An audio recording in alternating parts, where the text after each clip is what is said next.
Il pensait qu'offrir du confort et de la stabilité suffisait pour être un bon père. Mais en rentrant de voyage et en trouvant ses enfants dans la niche du chien, son monde s'est effondré. La vérité sur la femme en qui il avait confiance a éclaté au grand jour, révélant des abus inimaginables. Si cette belle histoire de dépassement et d'amour vous a intéressé, n'oubliez pas de vous abonner à notre chaîne et de nous dire de quelle ville vous nous regardez, en poursuivant. L'hiver à Chamonix a toujours été rigoureux, mais cette année-là, il semblait particulièrement cruel. Une brume dense couvrait les montagnes et le vent mordant faisait trembler les fenêtres des maisons. Raphaël Dubois, l'un des plus grands entrepreneurs immobiliers de Paris, ressentait une inquiétude inhabituelle en observant le paysage glacial de Belgique, où il participait à une conférence internationale. Quelque chose le dérangeait profondément, comme si un murmure invisible l'appelait à la maison. C'était un pressentiment si fort qu'il en devenait physiquement douloureux. Raphaël avait toujours été un homme rationnel, planifiant chaque pas avec une précision millimétrique, mais cette sensation le déconcentrait pendant les réunions. « Je dois rentrer », se dit-il en faisant ses valises dans sa chambre d'hôtel à Bruxelles. Il annula sa participation aux 2 derniers jours de l'événement et acheta un billet pour le premier vol disponible. Ses associés ne comprirent pas cette décision soudaine, mais Raphaël était déterminé. « C'est quelque chose dans mon cœur, je ne sais pas l'expliquer », confia-t-il à Gustave, son assistant personnel, qui l'accompagnait en voyage. « Je sens que je dois être à la maison. Maintenant. » Le vol pour Paris fut tranquille, mais l'anxiété de Raphaël ne fit qu'augmenter.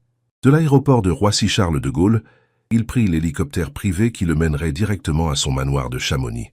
Le voyage en hélicoptère dura moins d'1 heure, suffisamment de temps pour que l'appréhension grandisse encore plus dans sa poitrine. Lorsque l'hélicoptère commença à descendre sur l'héliport privé de sa propriété, Raphaël remarqua quelque chose d'étrange. Le portail principal du manoir était entrouvert. Le jardin, habituellement impeccable, était couvert d'une fine couche de glace, brillant sous le faible soleil de cette matinée. Le chauffeur privé l'attendait, comme toujours, mais il y avait quelque chose dans son regard qui semblait différent, presque coupable. « Un problème, Antoine ?»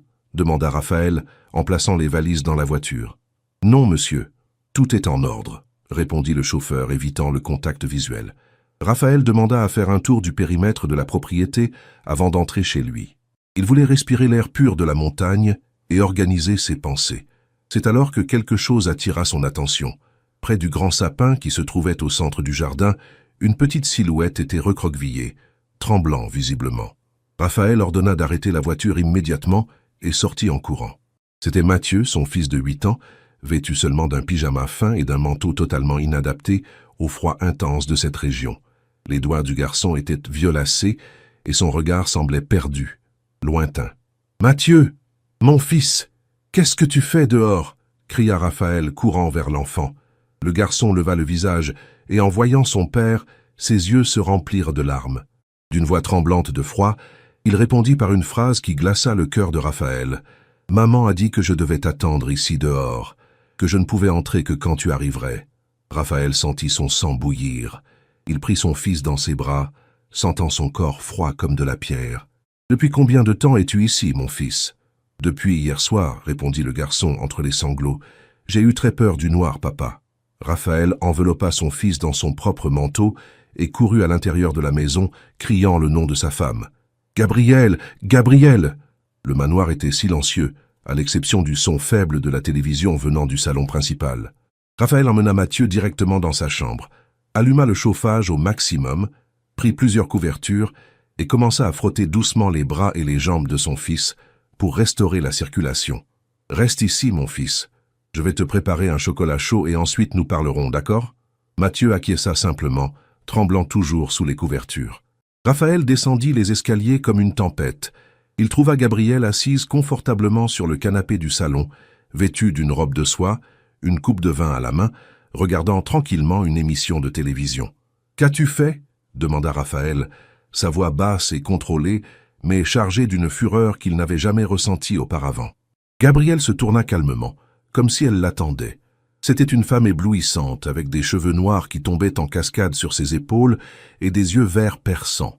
Ex-mannequin, elle avait une beauté qui faisait de l'effet dans n'importe quel environnement. « Ah, tu es rentré plus tôt, dit-elle, avec un léger sourire aux lèvres. « Nous ne t'attendions pas avant vendredi. » Notre fils était dehors dans le froid toute la nuit. Pourquoi? Gabrielle posa sa coupe de vin sur la table basse et ajusta sa robe, comme si elle se préparait à une conversation difficile. Il était puni, répondit-elle simplement. Je l'ai trouvé en train de fouiller dans mes affaires personnelles et d'inventer des histoires absurdes sur moi. Raphaël sentit sa gorge se serrer. Quel genre d'histoire? Des bêtises, des choses que les enfants inventent quand ils veulent attirer l'attention. Elle haussa les épaules, reprenant sa coupe. Tu sais à quel point les enfants peuvent être cruels quand ils se sentent menacés. Quelque chose dans le ton de Gabrielle ne semblait pas juste. Raphaël la connaissait depuis 5 ans, depuis que Claire, sa première femme et mère de Mathieu, était partie dans un tragique accident de voiture. Gabrielle était la meilleure amie de Claire et avait été un soutien fondamental pendant cette période douloureuse. Le mariage avait eu lieu 2 ans plus tard, lorsque Raphaël avait finalement réussi à aller de l'avant. Une punition n'inclut pas de laisser un enfant passer la nuit entière dans le froid, Gabrielle. Il aurait pu tomber gravement malade. Ou pire, tu me connais, Raphaël. Je ne ferai jamais rien pour vraiment blesser Mathieu, répondit-elle, se levant et s'approchant de son mari. Il n'est resté que quelques heures dehors, pas toute la nuit. Tu exagères comme toujours. Mais Raphaël savait que son fils ne mentait pas. L'hypothermie évidente, les doigts violacés, l'état de choc, tout indiquait que le garçon avait vraiment passé beaucoup de temps exposé au froid intense de Chamonix. Qu'a-t-il dit exactement à ton sujet? Insista Raphaël. Gabrielle soupira dramatiquement. Il a dit qu'il avait trouvé des choses cachées dans la chambre d'amis, que je n'étais pas celle que je prétendais être. Des absurdités, Raphaël. Le garçon a toujours été jaloux de moi. Il n'a jamais vraiment accepté que j'occupe la place de Claire. Le nom de Claire plana dans l'air comme un fantôme. Raphaël sentit un pincement au cœur en se souvenant de sa première femme, si gentille et aimante avec tout le monde autour d'elle. Sa mort soudaine avait laissé un vide qui n'avait jamais été complètement comblé. « Je dois lui parler, » dit Raphaël, se retournant pour monter les escaliers. « Il a besoin d'apprendre à respecter les adultes, Raphaël. »« Tu le gâtes trop, » dit Gabrielle, retenant le bras de son mari. « Ça a toujours été comme ça. Claire l'a transformé en un enfant gâté et maintenant nous en récoltons les fruits. » Raphaël retira brusquement son bras. « Ne remets plus jamais mon fils dehors. »« Plus jamais. » Il monta rapidement les escaliers et trouva Mathieu toujours enveloppé dans les couvertures, mais avec un peu plus de couleur sur les joues. Il s'assit au bord du lit et caressa les cheveux de son fils. « Je suis là maintenant, mon fils. Tout ira bien. » Mathieu regarda son père avec des yeux embués de larmes. « Elle n'est pas comme maman, papa. »« Elle ment. » Raphaël sentit un frisson qui n'avait rien à voir avec la température ambiante. « Qu'as-tu trouvé, Mathieu ?» Le garçon hésita, comme s'il craignait la réaction de son père ou, pire, les conséquences de parler. Raphaël tint doucement les mains de son fils, encore froides au toucher. « Tu peux tout me raconter, mon fils. Je te promets que je te croirai et que je te protégerai. »« Toujours. » Mathieu prit une profonde inspiration et commença à raconter. Il y a quelques jours, en jouant à cache-cache avec la femme de ménage, il avait trouvé un compartiment secret au fond du placard de la chambre d'amis. À l'intérieur, il y avait une boîte contenant des documents et des photos qui appartenaient à sa mère biologique. Il y avait des lettres de maman, papa. Elle les a écrites avant de partir. Elle disait des choses étranges sur tante Gabrielle, qu'elle n'était pas vraiment notre amie. Raphaël sentit son cœur s'accélérer. Claire n'avait jamais mentionné de méfiance envers Gabrielle. Au contraire, elle l'avait toujours traitée comme une sœur. « Puis-je voir où se trouve cette boîte, mon fils ?» Mathieu acquiesça, se levant avec difficulté.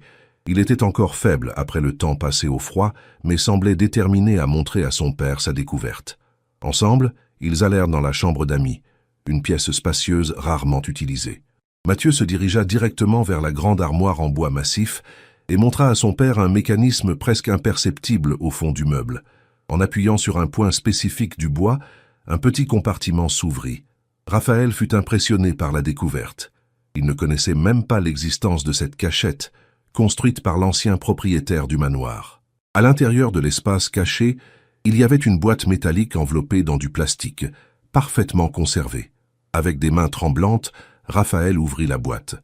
À l'intérieur, il trouva des dizaines de lettres écrites par Claire, toutes datées des mois précédant son accident mortel. Il y avait aussi des examens médicaux, des ordonnances de médicaments et diverses vieilles photos qu'il n'avait jamais vues. « Elle savait, papa », murmura Mathieu, fixant la boîte. Maman savait que quelque chose de grave allait arriver. Raphaël commença à lire une des lettres et sentit le monde tourner autour de lui. Les mots de Claire, écrits de sa calligraphie délicate mais ferme, révélaient une terreur croissante qu'elle vivait dans les derniers mois de sa vie. Elle décrivait des symptômes étranges, faiblesse constante, nausées, douleurs intenses, chute de cheveux, qui avaient commencé après que Gabriel ait commencé à leur rendre visite plus fréquemment. Une phrase en particulier glaça le sang de Raphaël. « Je ne me rends compte que j'empire qu'après avoir pris les thés que Gabriel insiste à m'apporter.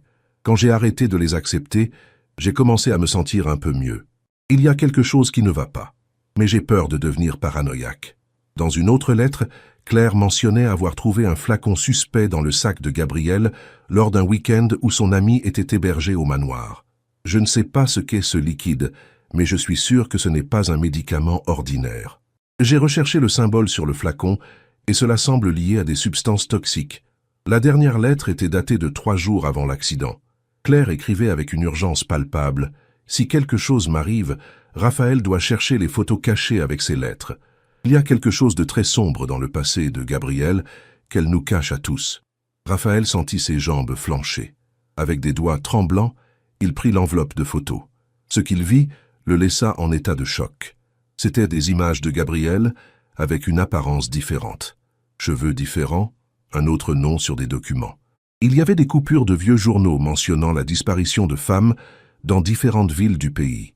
Une photographie en particulier attira son attention. Gabriel, aux cheveux blonds et lunettes, à côté d'un homme plus âgé. Au verso de la photo, une annotation faite par Claire, Henri Leclerc, premier mari de Gabriel. Disparu dans des circonstances mystérieuses en 2010. Le bruit de pas dans le couloir alerta Raphaël. Rapidement, il glissa quelques lettres et photos dans la poche de son pantalon et remit la boîte dans la cachette. Il regarda Mathieu, posant son doigt sur ses lèvres en signe de silence. La porte de la chambre s'ouvrit lentement, révélant Gabriel avec un plateau dans les mains.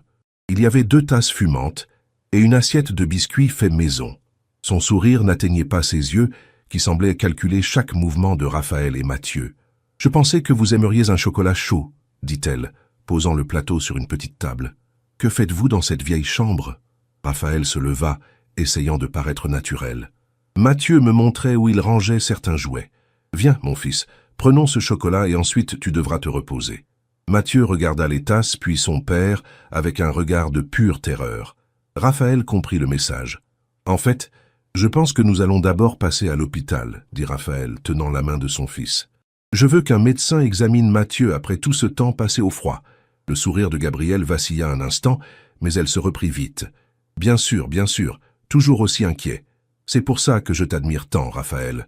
Toujours si prévenant avec tout le monde. » En sortant de la chambre, Raphaël sentit le regard de Gabriel brûler dans son dos. Quelque chose avait changé pour toujours.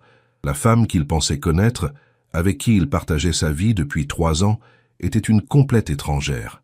Et, pire encore, elle pourrait être responsable de la disparition qui avait changé sa vie et celle de son fils.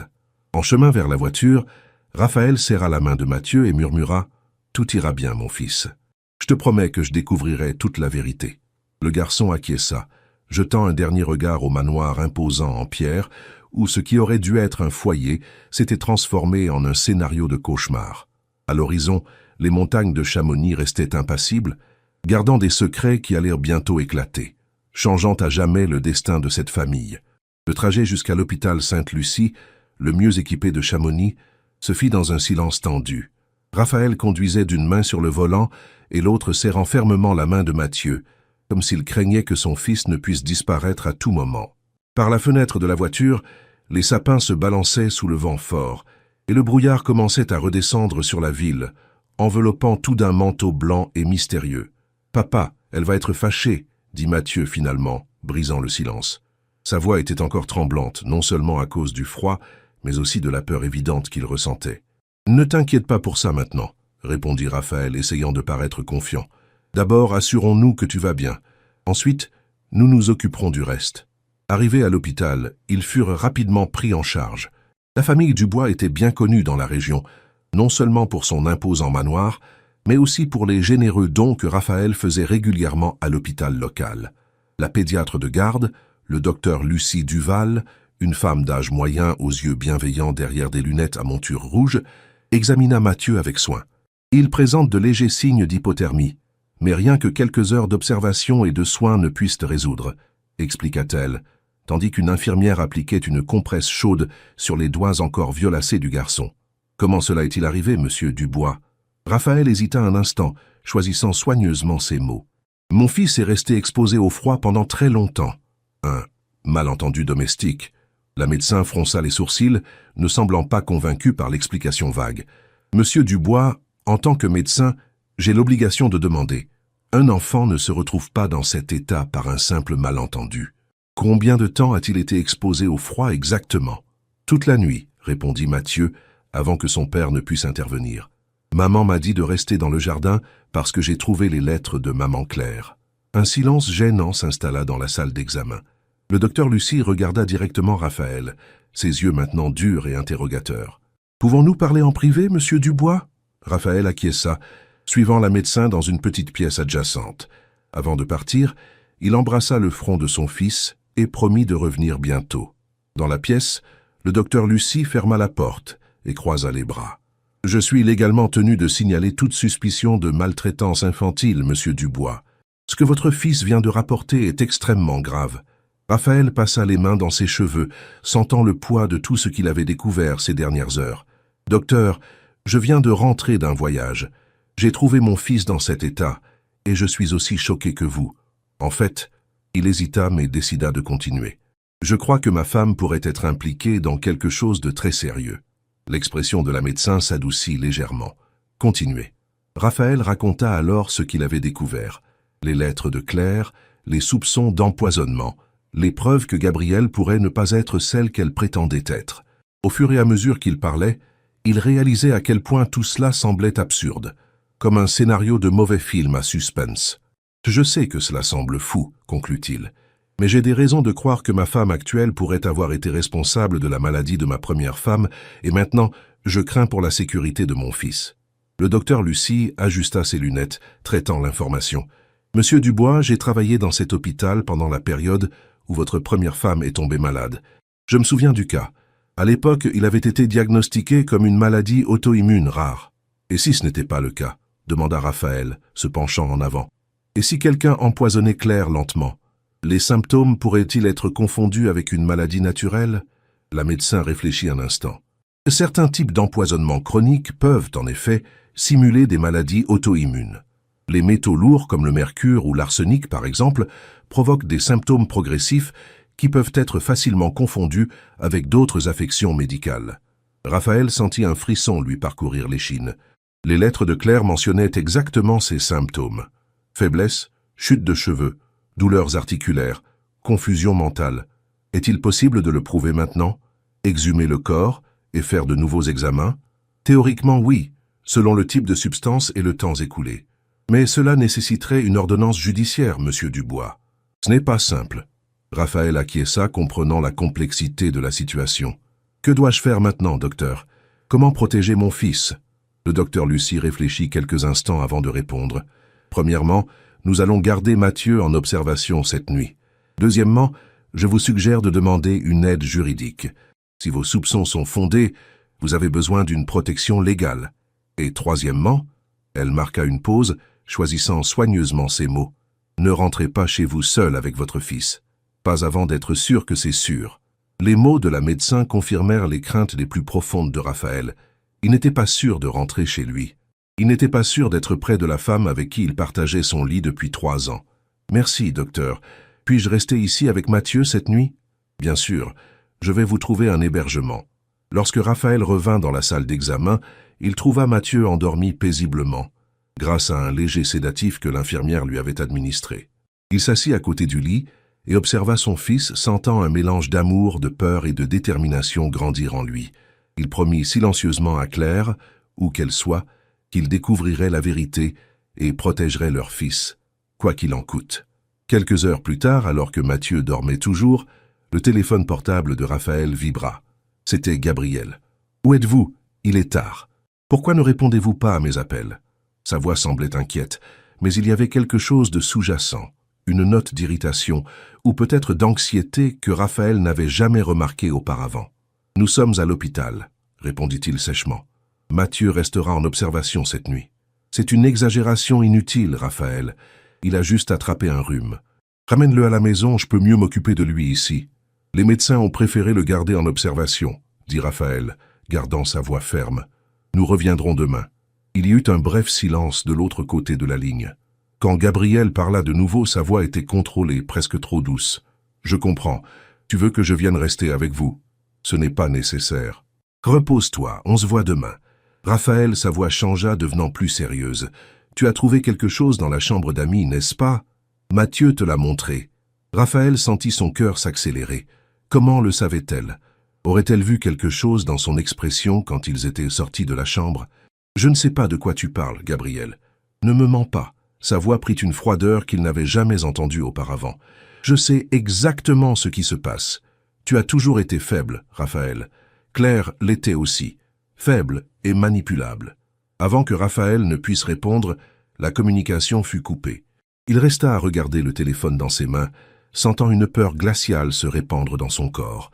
Le masque était tombé complètement, et maintenant, lui et Mathieu étaient en danger.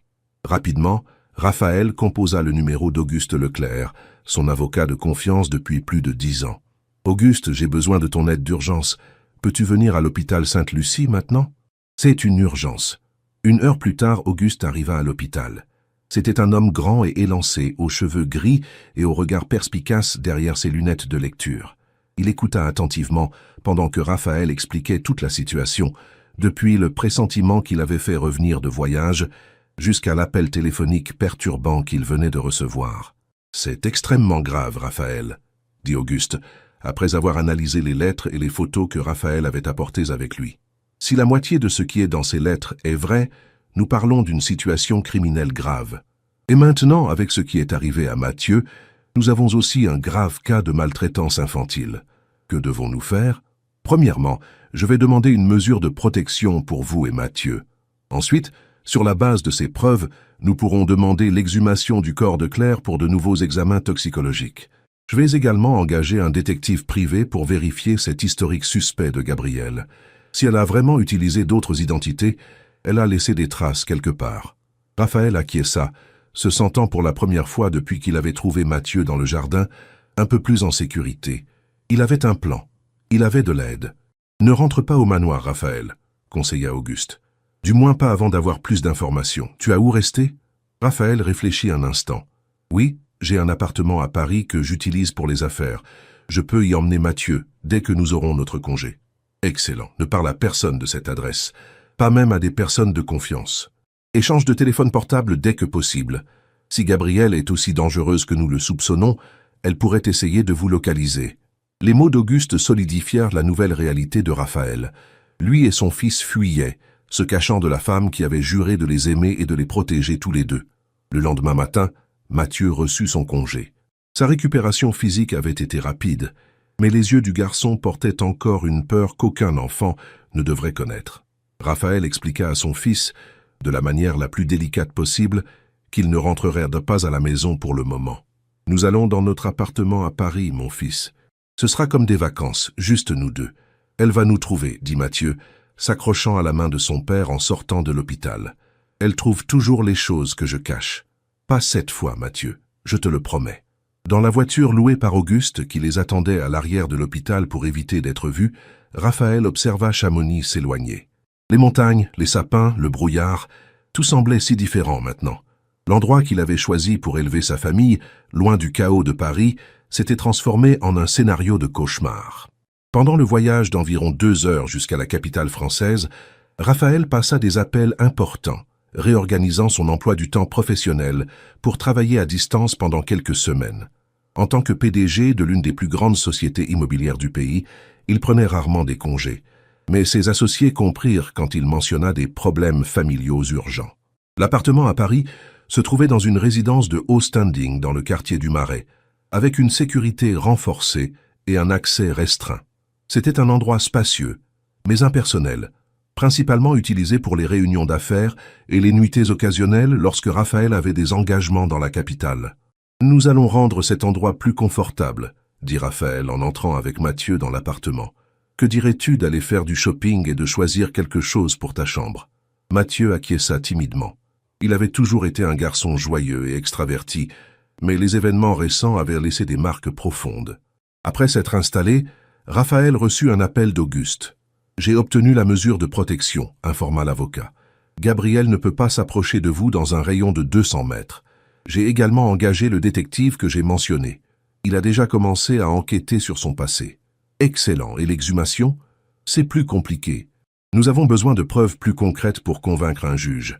Les lettres sont circonstancielles. Nous recherchons les dossiers médicaux complets de Claire. Peut-être qu'ils montreront un schéma suspect qui est passé inaperçu à l'époque. » Après avoir raccroché, Raphaël prépara un goûter pour Mathieu et tenta de le distraire avec un film d'animation. Mais son esprit ne cessait de revenir à Gabriel et aux révélations choquantes des dernières 24 heures. Qui était vraiment cette femme? Comment avait-elle réussi à le tromper si complètement? Et, plus important encore, que comptait-elle faire maintenant qu'elle savait que Raphaël avait découvert la vérité? Le téléphone sonna de nouveau. C'était un numéro inconnu. « Raphaël Dubois ? Oui, qui est à l'appareil ? Ici, Marcel Olivier, infirmière à l'hôpital central de Marseille. Je vous appelle au sujet d'une patiente que nous avons ici depuis quelques années. Son nom est Daniel Mercier. » Raphaël ne reconnut pas le nom. « Je crois que vous vous trompez, madame. Je ne connais personne de ce nom. Elle a spécifiquement demandé à vous contacter, poursuivit l'infirmière.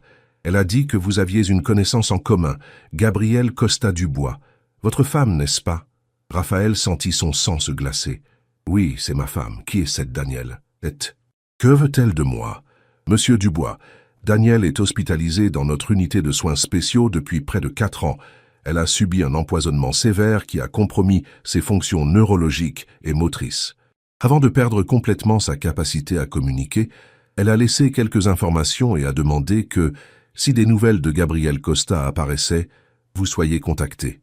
Je pars pour Marseille immédiatement, dit Raphaël, sentant qu'il était sur le point de découvrir une pièce fondamentale de ce macabre puzzle.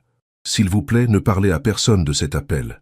Raphaël regarda Mathieu, qui s'était finalement endormi sur le canapé après avoir regardé un film de super-héros. Comment pouvait-il le laisser seul après tout ce qui s'était passé? D'un autre côté, les informations que Daniel Mercier possédait pourraient être cruciales pour les protéger de Gabriel. Après quelques minutes de réflexion, Raphaël appela Jeanne, la sœur de Claire et tante de Mathieu. Elle habitait à Neuilly-sur-Seine, non loin du Marais, et avait toujours eu une relation proche avec son neveu. Il lui expliqua brièvement la situation, omettant les détails les plus perturbants. « J'arrive tout de suite, » dit Jeanne sans hésiter. « Rassure-toi, Raphaël. Je vais m'occuper de lui. » Jeanne arriva en moins de 30 minutes. C'était une femme d'âge moyen, avec les mêmes yeux doux que Claire, bien que son visage portât les marques profondes de quelqu'un qui avait vécu un deuil intense suite à la perte de sa sœur. « Il dort, » expliqua Raphaël à voix basse, conduisant sa belle-sœur au salon. « Quand il se réveillera, dis-lui simplement que j'ai dû résoudre quelque chose d'urgent au travail. Je ne veux pas l'effrayer davantage. » Jeanne acquiesça, mais retint le bras de Raphaël alors qu'il se préparait à partir. « Que se passe-t-il réellement, Raphaël ? Ta voix au téléphone. Je ne t'ai jamais entendu comme ça avant. Tu semblais avoir peur. » Raphaël hésita. Jusqu'où devait-il raconter?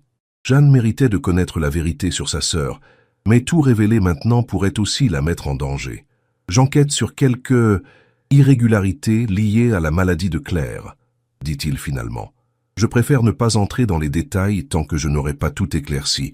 Je te demande juste d'être vigilante. Ne permets à Gabriel de s'approcher de Mathieu sous aucun prétexte. » Les yeux de Jeanne s'écarquillèrent. « Gabriel, qu'a-t-elle à voir avec ça? S'il te plaît, Jeanne, fais-moi confiance. Je reviendrai dès que possible et j'expliquerai tout. » Raphaël partit précipitamment, laissant Jeanne perplexe mais déterminée à protéger son neveu. Dans l'ascenseur, il échangea des messages avec Auguste, l'informant de l'appel de l'hôpital et de sa décision d'aller à Marseille. L'avocat recommanda la prudence et lui envoya le contact d'un détective de sa confiance pour l'accompagner. « Marc Lemaire vous attendra dans le hall de votre immeuble dans 15 minutes, » écrivit Auguste. « N'y allez pas seul, Raphaël. Nous ne savons pas dans quoi nous nous engageons. » Marc Lemaire était un ancien policier fédéral qui travaillait maintenant comme détective privé. Un homme de peu de mots, mais au regard attentif qui semblait enregistrer chaque détail autour de lui. Il expliqua à Raphaël qu'il avait été brièvement informé de la situation par Auguste. « Allons dans ma voiture », suggéra-t-il.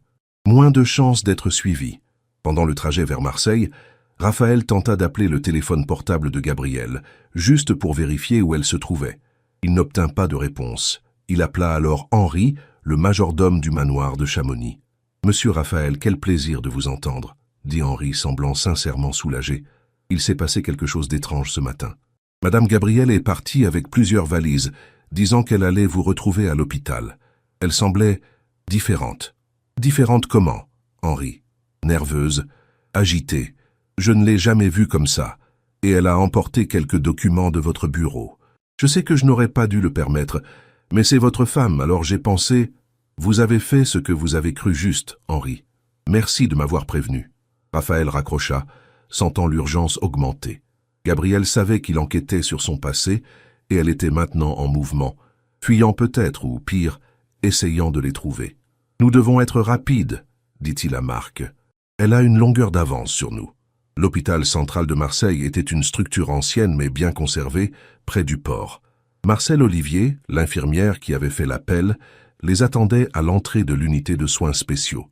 C'était une petite femme, à l'apparence fatiguée mais au regard déterminé. « Merci d'être venu si rapidement, » dit-elle, les conduisant le long d'un couloir long et silencieux. « Daniel est stable, mais son état est irréversible. Elle reste consciente, mais ne peut ni parler ni bouger, à part de petits gestes des yeux et des doigts. Comment me connaît-elle ? Et comment c'est-elle pour Gabrielle ? Demanda Raphaël, essayant de ne pas se laisser ébranler par l'environnement hospitalier qui ramenait des souvenirs douloureux des derniers jours de Claire. Il y a 4 ans, Daniel a été amené ici dans un état critique, expliqua Marcel. Empoisonnement au mercure, à des niveaux que nous n'avions jamais vus auparavant.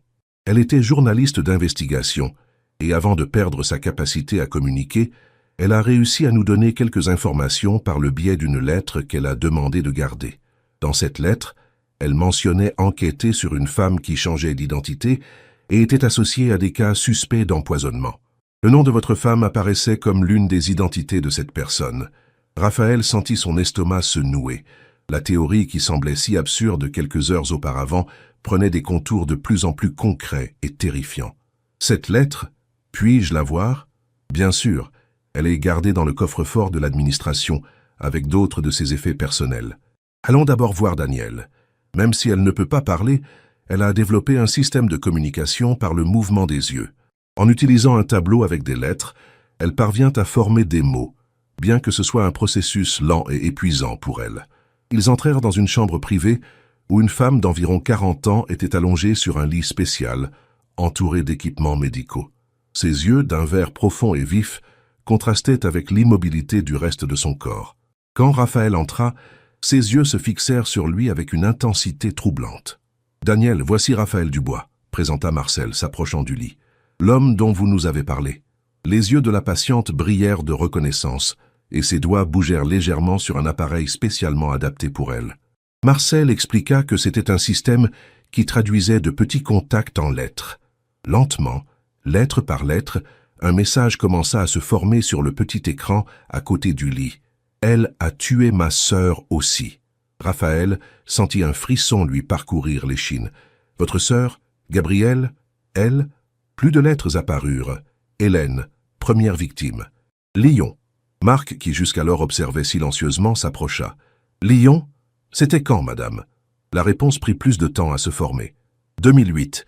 Lucie Moreau était son nom alors. » Chaque nouvelle information était comme une pièce d'un puzzle macabre, que Raphaël ne voulait pas compléter, mais savait qu'il devait le faire. Pourquoi fait-elle ça? Quelle est la raison? Les doigts de Daniel tremblèrent légèrement avant de former argent, assurance, héritage, puis disparaît. Raphaël pensa à Claire, à sa mort subite après des mois d'une maladie mystérieuse. Il pensa à la rapidité avec laquelle Gabrielle était entrée dans sa vie après la tragédie, au mariage précipité et à la façon dont elle avait tenté de se rapprocher de plus en plus des affaires familiales. « Comment pouvons-nous prouver cela ?» demanda Marc, toujours pratique. « Nous avons besoin de preuves concrètes. » Daniel répondit lentement. Journal. Appartement à Marseille. Rue des Fleurs, 302 APPT 1201. Faux nom. Véronique Leroy. Marcel prit un papier et nota l'adresse. Daniel tenait un journal avec toutes ses découvertes sur cette femme. Elle était journaliste d'investigation, spécialisée dans les affaires non résolues. Apparemment, elle a commencé à enquêter sur la mort de sa sœur, et a fini par découvrir un schéma. Et c'est pour cela qu'elle a été empoisonnée aussi, compléta Raphaël, sentant un mélange d'horreur et de colère grandir en lui. Avant d'être hospitalisée, elle a réussi à nous dire qu'elle avait été empoisonnée lentement, par le biais d'un thé qu'une amie lui donnait régulièrement. Quand elle a réalisé ce qui se passait, il était déjà trop tard. Les yeux de Daniel se remplirent de larmes, et un autre message apparut à l'écran. « Sauvez votre fils !» Raphaël acquiesça, sentant le poids de la responsabilité sur ses épaules. « Je ferai tout ce qui est possible, Daniel. Je vous le promets. » Avant de partir, Marcel leur remit la lettre originale de Daniel, retirée du coffre-fort de l'administration. C'était un document détaillé, écrit avec la précision d'une journaliste habituée à vérifier les faits. Dans celle-ci, Daniel décrivait comment elle avait commencé à enquêter sur la mort de sa sœur à Lyon et avait fini par trouver des cas similaires à Bordeaux, Nice et Toulouse, suivant toujours le même schéma. Une femme belle et charismatique qui s'approchait d'hommes prospères et vulnérables, généralement veufs ou divorcés. La dernière piste que j'avais avant de tomber malade, écrivit Daniel, était qu'elle avait pris l'identité de Gabriel Costa et se trouvait à Paris. Si quelque chose m'arrive, cherchez Raphaël Dubois. Il pourrait être la prochaine victime. La lettre se terminait par une supplication qui serra le cœur de Raphaël. « S'il vous plaît, ne la laissez pas s'échapper à nouveau. Ne laissez pas d'autres familles être détruites. » Marc suggéra d'aller immédiatement à l'appartement mentionné par Daniel. « S'il y a vraiment un journal là-bas, ce pourrait être la preuve dont nous avons besoin. Je vais appeler quelques contacts de la police de Marseille pour nous accompagner. » Cela a déjà dépassé le cadre d'une enquête privée. En sortant de l'hôpital, Raphaël reçut un appel de Jeanne. Son cœur s'accéléra en voyant le nom de sa belle-sœur à l'écran. « Raphaël, quelque chose de très étrange se passe, » dit-elle, la voix tremblante. « Gabriel est venu ici. »« Quoi, dans l'appartement ?» Raphaël cria presque, s'arrêtant brusquement au milieu du parking. « Non, elle n'a pas pu entrer. Le portier l'a arrêtée parce que tu avais laissé des instructions spécifiques. Mais elle est dehors, observant l'immeuble. J'ai déjà appelé la police à cause de la mesure de protection, mais j'ai peur. Elle semble différente. Verrouille toutes les portes, Jeanne. Ne réponds ni à l'interphone ni au téléphone. Je rentre à Paris immédiatement. La police devrait arriver à tout moment. » Marc entendit la conversation et changea immédiatement les plans. « Retournons à Paris. L'appartement à Marseille peut attendre. La priorité maintenant est la sécurité de votre fils. » Sur le chemin du retour, Raphaël reçut un autre appel, cette fois d'Auguste. « La police est à votre immeuble, Raphaël. Gabrielle a été arrêtée pour violation de la mesure de protection, mais elle prétend qu'elle venait juste rendre visite à son beau-fils malade. Je vais au poste de police tout de suite pour m'assurer qu'elle reste détenue. Gardez-la loin de Mathieu à tout prix, Auguste. Nous avons découvert des choses terribles à Marseille. Elle est bien plus dangereuse que nous ne l'imaginions. » Alors que la voiture filait sur l'autoroute A6 à toute vitesse, Raphaël tentait d'organiser ses pensées. Comment avait-il pu être si aveugle? Comment n'avait-il pas remarqué ce qui se passait sous son nez? La culpabilité le dévorait, pensant aux derniers mois de vie de Claire, souffrant lentement tandis que lui, dans son ignorance, permettait à la véritable responsable de ses souffrances de rester près, feignant d'être son amie et sa confidente. « Ne te torture pas, » dit Marc, observant l'expression tourmentée de Raphaël. « Des gens comme cette femme sont des maîtres dans l'art de la tromperie. Ils étudient leurs victimes, savent exactement comment les manipuler. Tu n'aurais pas pu savoir. J'aurais dû remarquer quelque chose. Claire essayait de me le dire, à sa manière. C'est l'être. Et maintenant tu sais. Maintenant tu peux faire quelque chose. » Raphaël acquiesça, déterminé. « Oui, je le ferai, pour Claire, pour Daniel, pour toutes ses victimes. Et surtout pour Mathieu. » Lorsqu'ils arrivèrent enfin à Paris, il faisait déjà nuit.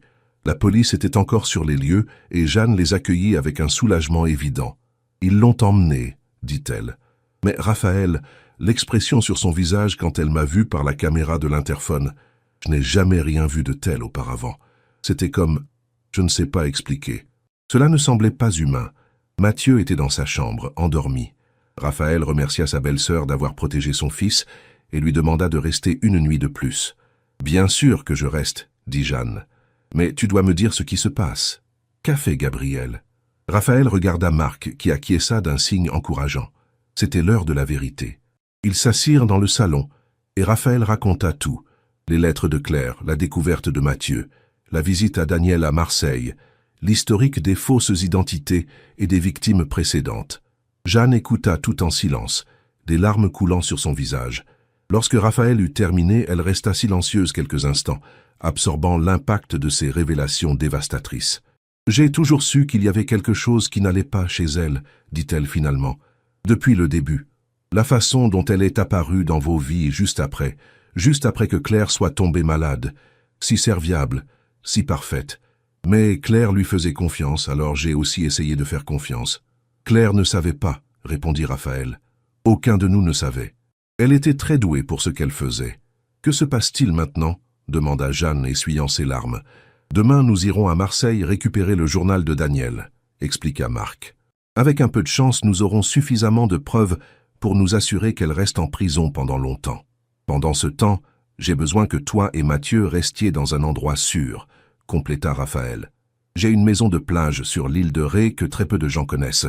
Vous pouvez y rester jusqu'à ce que nous résolvions cette situation. Jeanne acquiesça. Je m'occuperai de lui comme si c'était mon propre fils, Raphaël, tu le sais. Oui, je sais, dit Raphaël embrassant sa belle-sœur. Claire serait fière de toi. Le lendemain matin, après s'être assuré que Jeanne et Mathieu étaient en route pour l'île de Ré avec une escorte policière, Raphaël et Marc repartirent pour Marseille. Auguste appela pour informer que Gabrielle avait été libérée pendant la nuit, après avoir payé une caution. Le juge a estimé qu'il n'y avait pas de danger immédiat, car elle n'avait pas violé le périmètre de sécurité établi par la mesure de protection, expliqua l'avocat, visiblement frustré. Nous surveillons ses mouvements, mais elle est astucieuse. Elle a changé de voiture 3 fois depuis qu'elle a quitté le commissariat. Nous allons à Marseille chercher des preuves plus solides, dit Raphaël. Il y a un journal qui pourrait l'incriminer pour de multiples crimes. Soyez prudents. Si la moitié de ce que vous avez découvert est vrai, cette femme n'a plus rien à perdre maintenant. L'appartement à Marseille se trouvait dans un vieil immeuble du quartier de la Joliette, à quelques mètres de la plage. Avec l'aide des contacts de Marc dans la police locale, ils obtinrent un mandat de perquisition basé sur les preuves préliminaires. L'immeuble était fermé depuis des années, avec une épaisse couche de poussière recouvrant les meubles. C'était un appartement simple qui servait clairement de lieu de passage, non de résidence permanente. « Nous allons chercher partout où c'est possible », instruisit le commissaire Bernard qui dirigeait l'opération. « Regardez derrière les tableaux, à l'intérieur des livres, dans les fonds de tiroirs. Si ce journal existe vraiment, il est probablement bien caché. » La recherche dura des heures. Ils fouillèrent chaque centimètre de l'appartement, sans succès.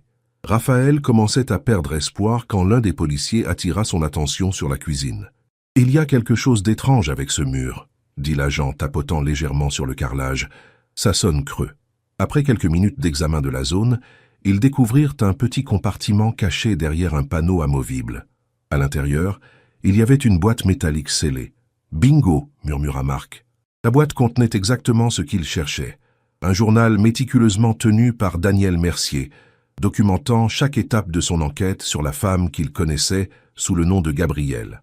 Il y avait aussi des coupures de journaux, des copies d'actes de mariage et de décès, et des photographies de plusieurs femmes qui, malgré les différentes couleurs de cheveux et styles, avaient des traits indéniablement similaires. « Elle a tout documenté, » dit Raphaël, feuilletant les pages avec un mélange d'horreur et de fascination. Chaque identité, chaque victime, chaque disparition. Le commissaire Bernard examina le matériel et ordonna immédiatement l'arrestation de Gabrielle. Avec ça, nous avons plus que suffisamment de raisons de la maintenir en détention pendant les enquêtes. Je vais contacter la police judiciaire, car nous parlons de crimes commis dans plusieurs départements. Alors qu'ils organisèrent le matériel pour l'emporter au commissariat, Raphaël reçut un appel d'un numéro inconnu. Quelque chose le poussa à répondre. « Raphaël ?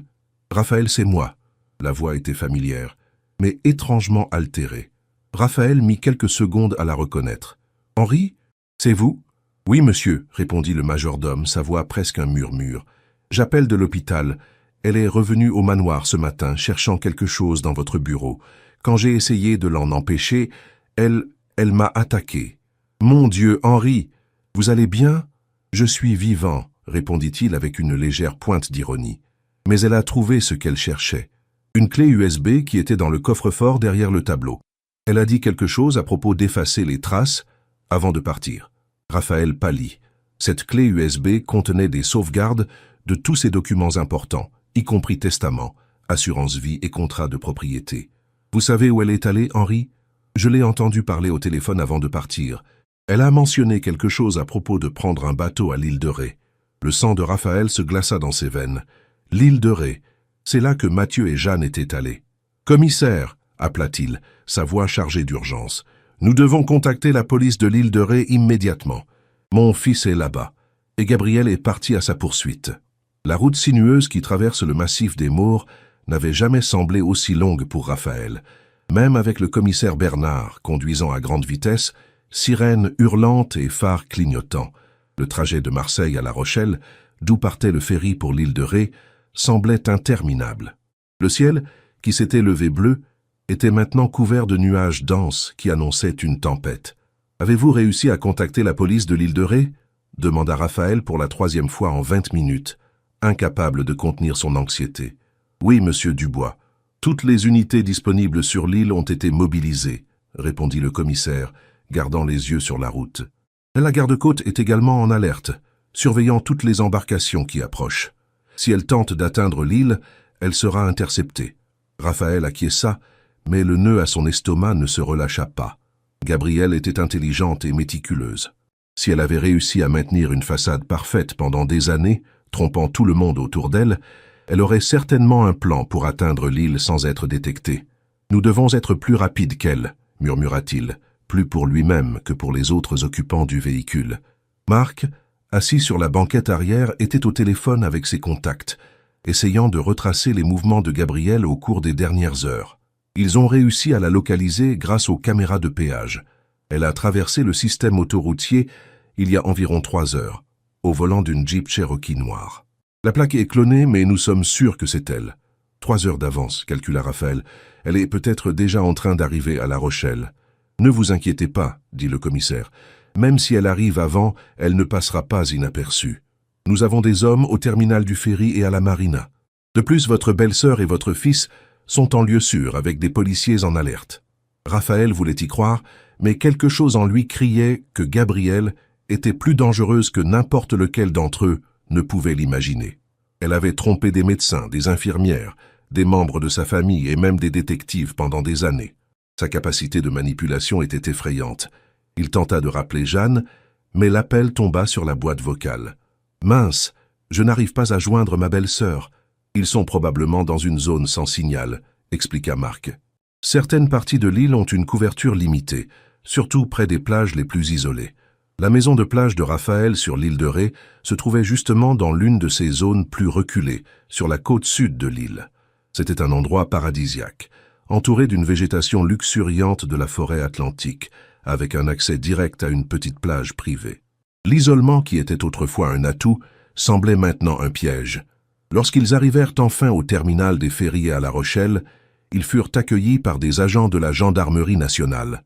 « Nous avons des informations selon lesquelles le véhicule suspect est entré dans le terminal il y a environ 1 heure, informa le lieutenant responsable de l'opération. Mais il n'y a aucune trace qu'il ait embarqué sur l'un des ferries réguliers.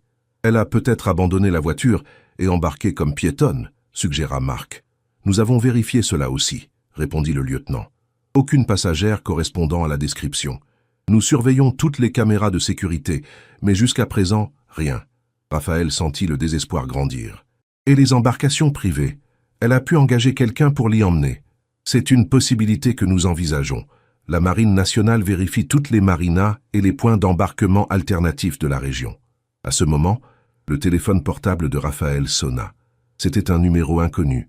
Son cœur s'emballa lorsqu'il répondit. « Bonjour, mon cher. » La voix de Gabriel était calme, presque mélodieuse. « Tu me cherches? Où êtes-vous » exigea Raphaël, faisant signe aux policiers qui commencèrent immédiatement à tracer l'appel. « Cela a de l'importance? Ce qui compte vraiment, c'est où je vais, » répondit-elle avec une légère nuance d'amusement. « Ton précieux fils semble apprécier la maison de plage. Lui et sa tante Barbante ont fait un château de sable impressionnant ce matin. » Le sang de Raphaël se glaça. « Si tu le touches, s'il te plaît, Raphaël, ne sois pas mélodramatique, » interrompit Gabriel. « Je ne ferai jamais de mal à mon cher beau-fils.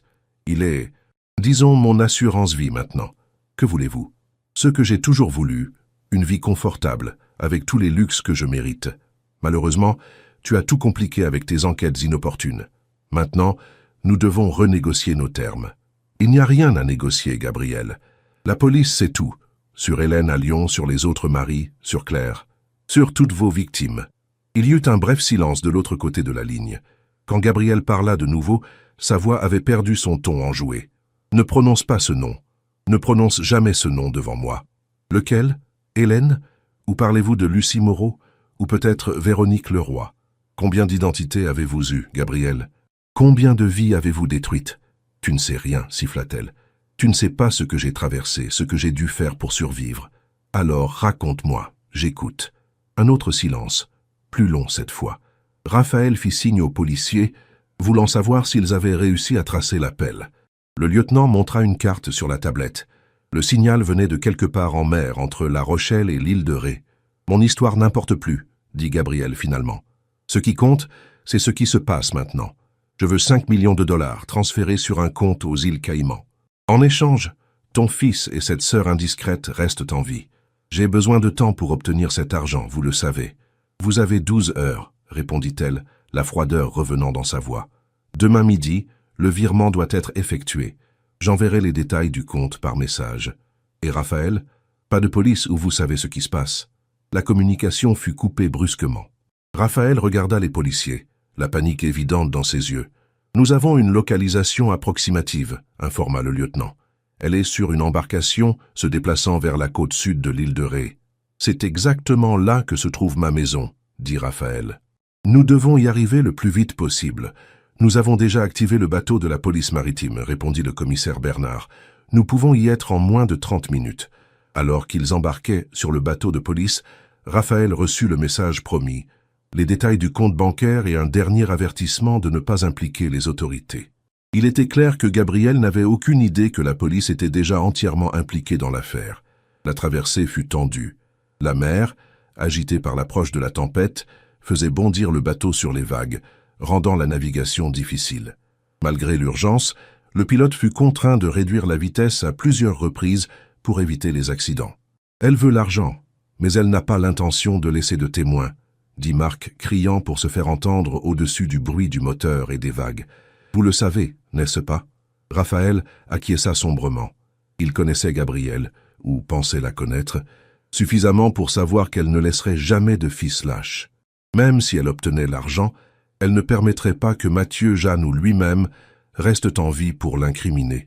Lorsqu'ils contournèrent enfin la pointe sud de l'île et aperçurent la petite crique où se trouvait sa maison de plage, Raphaël sentit son cœur se serrer. La propriété semblait tranquille à distance. Une construction élégante de style méditerranéen, semi-cachée par des palmiers et une végétation indigène. Aucun signe de perturbation n'était visible. « Je ne vois aucune embarcation suspecte », commenta le commissaire balayant la zone avec des jumelles. Mais elle a pu accoster sur l'une des plages voisines et faire le reste du chemin à pied à travers la forêt. Décidant de l'approche la plus prudente, le bateau accosta sur une petite plage à environ 500 mètres de la maison. L'équipe, composée de Raphaël, Marc, le commissaire Bernard et 4 policiers lourdement armés, débarqua silencieusement et commença à avancer sur le sentier qui longeait le littoral. La pluie commença enfin à tomber. D'abord une fine bruine qui se transforma rapidement en une tempête tropicale. La visibilité diminua drastiquement et le bruit de la pluie frappant les larges feuilles de la végétation étouffait tout bruit qu'ils auraient pu faire, offrant un camouflage sonore, mais rendant également difficile la détection de menaces potentielles. Lorsqu'ils furent à environ 200 mètres de la maison, l'un des policiers leva la main, signalant au groupe de s'arrêter. « Mouvement sur la véranda », murmura-t-il. À travers le rideau de pluie, Raphaël parvint à distinguer une silhouette féminine marchant lentement sur la véranda qui entourait toute la maison. C'était Jeanne. Elle semblait être seule, se déplaçant nerveusement d'un côté à l'autre. « Quelque chose ne va pas », murmura Raphaël. « Elle semble agitée. »« Ça pourrait être un piège », alerta Marc. « Gabriel pourrait être à l'intérieur de la maison, utilisant votre belle-sœur comme appât. » Le commissaire Bernard acquiesça, organisant ses hommes pour une approche stratégique. 2 policiers se séparèrent du groupe pour contourner la propriété par l'arrière, tandis que les autres continueraient par l'avant, profitant de la couverture de la végétation. Raphaël était sur le point de suivre le plan quand Jeanne, percevant apparemment un mouvement dans la forêt, le regarda directement. Ses yeux s'écarquillèrent de reconnaissance, et avant que quiconque ne puisse l'en empêcher, elle courut vers la balustrade de la véranda et cria « Raphaël, attention, elle est ici !» L'avertissement fut interrompu par un mouvement flou. Une seconde silhouette émergea des ombres de la maison et saisit Jeanne par derrière. Même à distance et sous la pluie, Raphaël reconnut Gabrielle, tenant quelque chose contre le cou de sa belle-sœur. « Police, arrêtez-vous » cria le commissaire Bernard, se levant de la végétation, son arme à la main. « Relâchez l'otage maintenant !»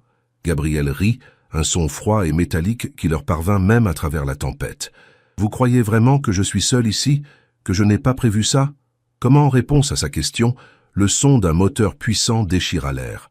Un hors-bord rapide apparut en contournant le promontoire adjacent à la propriété, s'approchant rapidement du petit quai privé de la maison. « Mon fils !» cria Raphaël désespéré. « Où est mon fils ?»« Il est en sécurité pour l'instant » répondit Gabrielle, tenant toujours Jeanne immobilisée. « Plus en sécurité que vous, en tout cas. » À ce moment, l'un des policiers qui avait contourné la maison par l'arrière apparut sur la véranda, pointant son arme vers Gabrielle. « Lâchez la femme et allongez-vous sur le sol, maintenant !» Tout se passa très vite ensuite. Gabrielle poussa Jeanne contre le policier, profitant de la confusion momentanée pour courir vers le quai. Le commissaire Bernard et les autres policiers avancèrent, criant des ordres pour qu'elle s'arrête.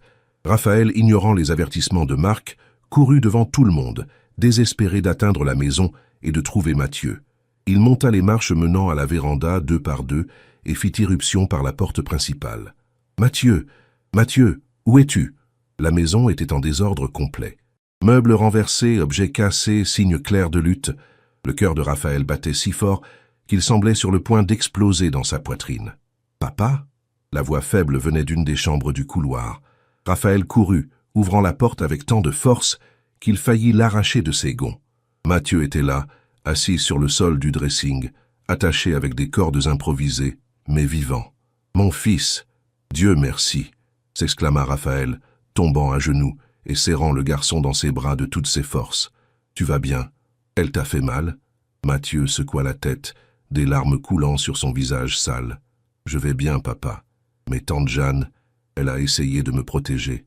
La méchante femme l'a frappée. Ta tante va bien, mon fils. La police est avec elle maintenant. » En détachant son fils, Raphaël entendit des cris et le bruit distinct de coups de feu venant de la direction du quai. Son instinct paternel le tiraillait entre rester avec Mathieu et aller voir ce qui se passait. Marc apparut à la porte de la chambre à ce moment-là. « Vous allez bien? Nous devons sortir d'ici maintenant. Que se passe-t-il dehors ?» Gabrielle a tenté de s'enfuir en bateau, mais la police l'a interceptée. Il y a eu des échanges de tirs. Elle était avec un complice, apparemment le pilote de l'embarcation. Elle a été arrêtée. L'expression de Marc en disait long.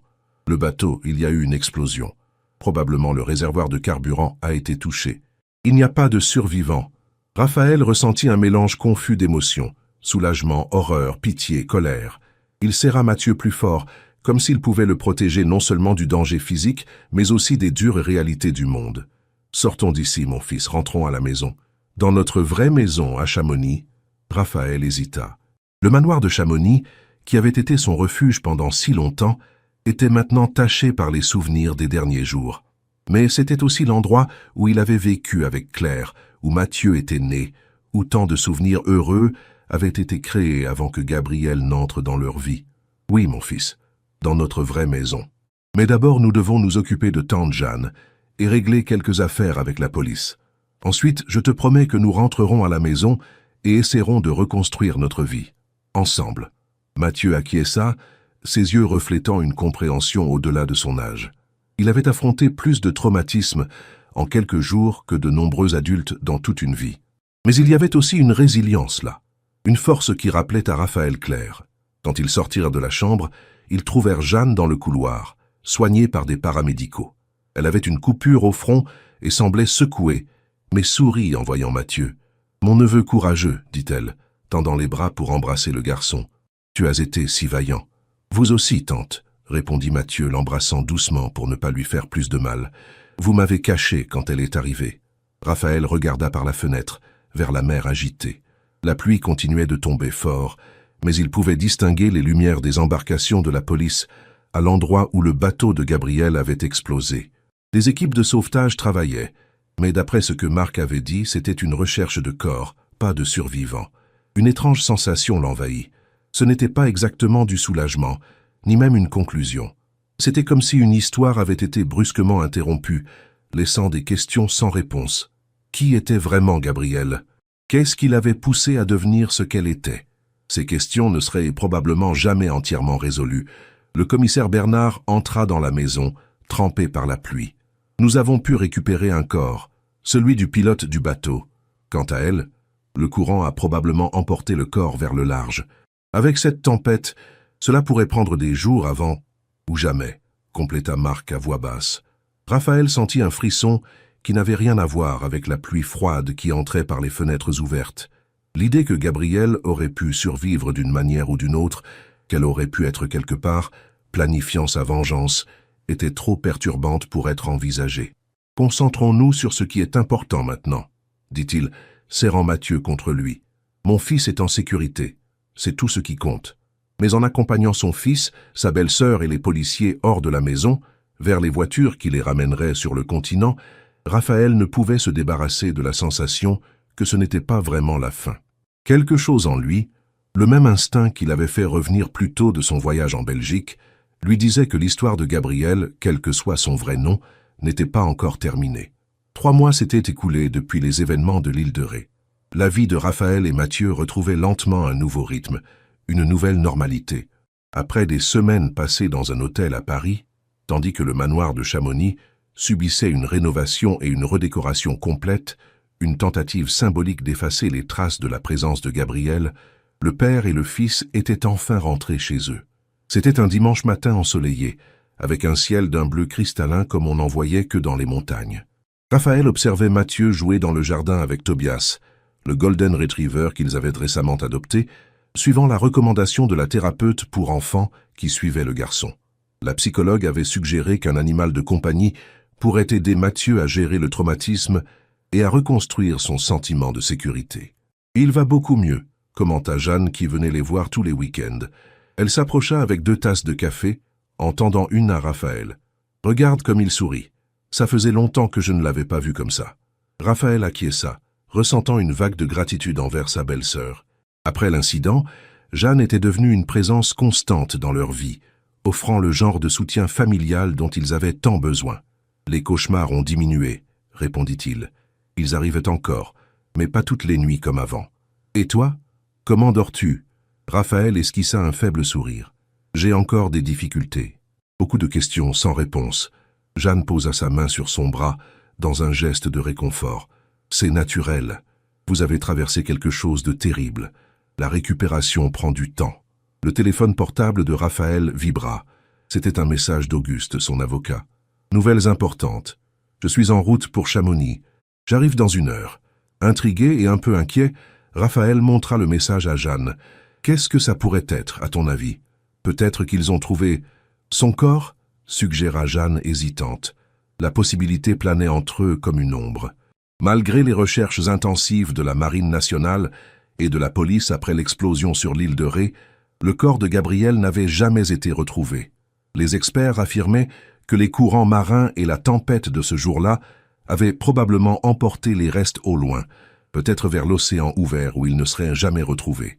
L'incertitude était comme une blessure qui refusait de cicatriser complètement. Rationnellement, Raphaël savait que les chances que Gabrielle ait survécu étaient pratiquement nulles. L'explosion avait été dévastatrice, avec des morceaux du bateau éparpillés sur des centaines de mètres. Le pilote, identifié par la suite comme Georges Martin, un criminel avec un casier judiciaire fourni, avait été retrouvé avec des blessures mortelles incompatibles avec la vie. Pourtant, sans corps, sans confirmation définitive, une petite partie de lui restait vigilante, s'attendant à l'inattendu. Auguste arriva ponctuellement, conduisant sa Mercedes argentée sur la route sinueuse menant au manoir. Raphaël le reçut à l'entrée, remarquant immédiatement l'expression sérieuse de l'avocat. « Allons au bureau », suggéra Raphaël, après les salutations initiales. Jeanne est avec Mathieu dans le jardin. Dans le bureau complètement rénové et sans aucune trace de la décoration choisie par Gabrielle, Auguste ouvrit sa mallette et posa quelques documents sur la table. « J'ai reçu ceci hier soir du commissaire Bernard », commença-t-il. La police judiciaire a conclu l'analyse du journal de Daniel Mercier et des autres preuves recueillies dans l'appartement de Marseille. Et qu'ont-ils découvert? Beaucoup plus que nous ne l'imaginions, répondit Auguste, ouvrant un dossier épais. La véritable identité de Gabrielle était Renata Lefebvre, née à Marseille, Provence-Alpes-Côte d'Azur, en 1981. Ses parents sont morts dans un accident de voiture quand elle avait 13 ans, et elle a été élevée par une tante qui, selon les registres de police de l'époque, la soumettait à de graves mauvais traitements. Raphaël tentait d'assimiler ces informations, essayant de relier l'image de l'adolescente traumatisée à la femme calculatrice qu'il avait connue. À 18 ans, poursuivit Auguste, elle a fui de chez elle, et c'est là que commence sa trajectoire de fraudes et de fausses identités. D'abord, un an s'était écoulé depuis les événements qui avaient bouleversé la vie de Raphaël et Mathieu. L'hiver à Chamonix montrait de nouveau son visage le plus rigoureux, avec des températures proches de zéro pendant les nuits, mais à l'intérieur du manoir des Dubois, l'ambiance était chaleureuse et accueillante. La maison avait été complètement transformée. Il ne restait rien de la décoration choisie par Gabriel, ou Renata, comme Raphaël la connaissait désormais. Chaque pièce avait été repensée, chaque meuble remplacé, chaque objet susceptible de rappeler des souvenirs douloureux retirés. À la place, un espace alliant élégance et confort, avec de nombreuses photographies de Claire et Mathieu stratégiquement dispersées, comme pour réaffirmer qui appartenait réellement à cette famille. Raphaël observait la neige fine qui commençait à tomber de l'autre côté de la fenêtre de son bureau.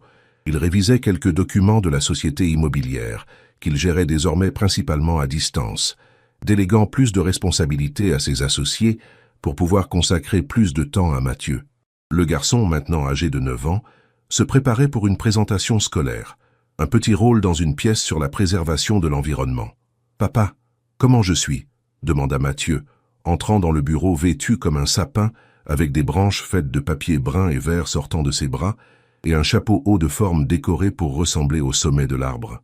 Raphaël sourit, ressentant cette vague d'amour paternel qui semblait ne faire que grandir avec le temps. « Tu es parfait, mon fils, le sapin le plus convaincant que j'ai jamais vu. Tu penses que je me souviendrai de toutes mes répliques ?»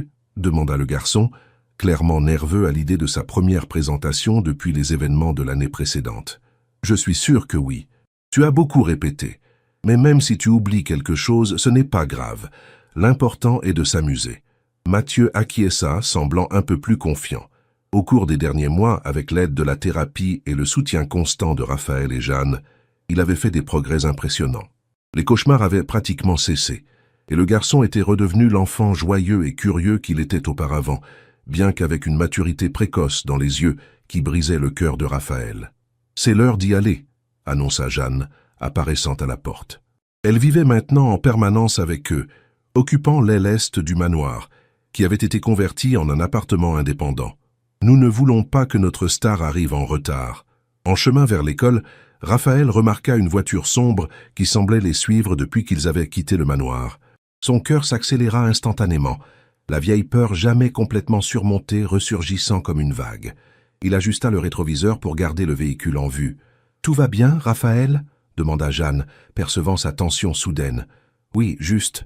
J'ai cru que cette voiture nous suivait, » répondit-il, essayant de paraître désinvolte pour ne pas alarmer Mathieu, qui était distrait à ajuster son costume sur la banquette arrière.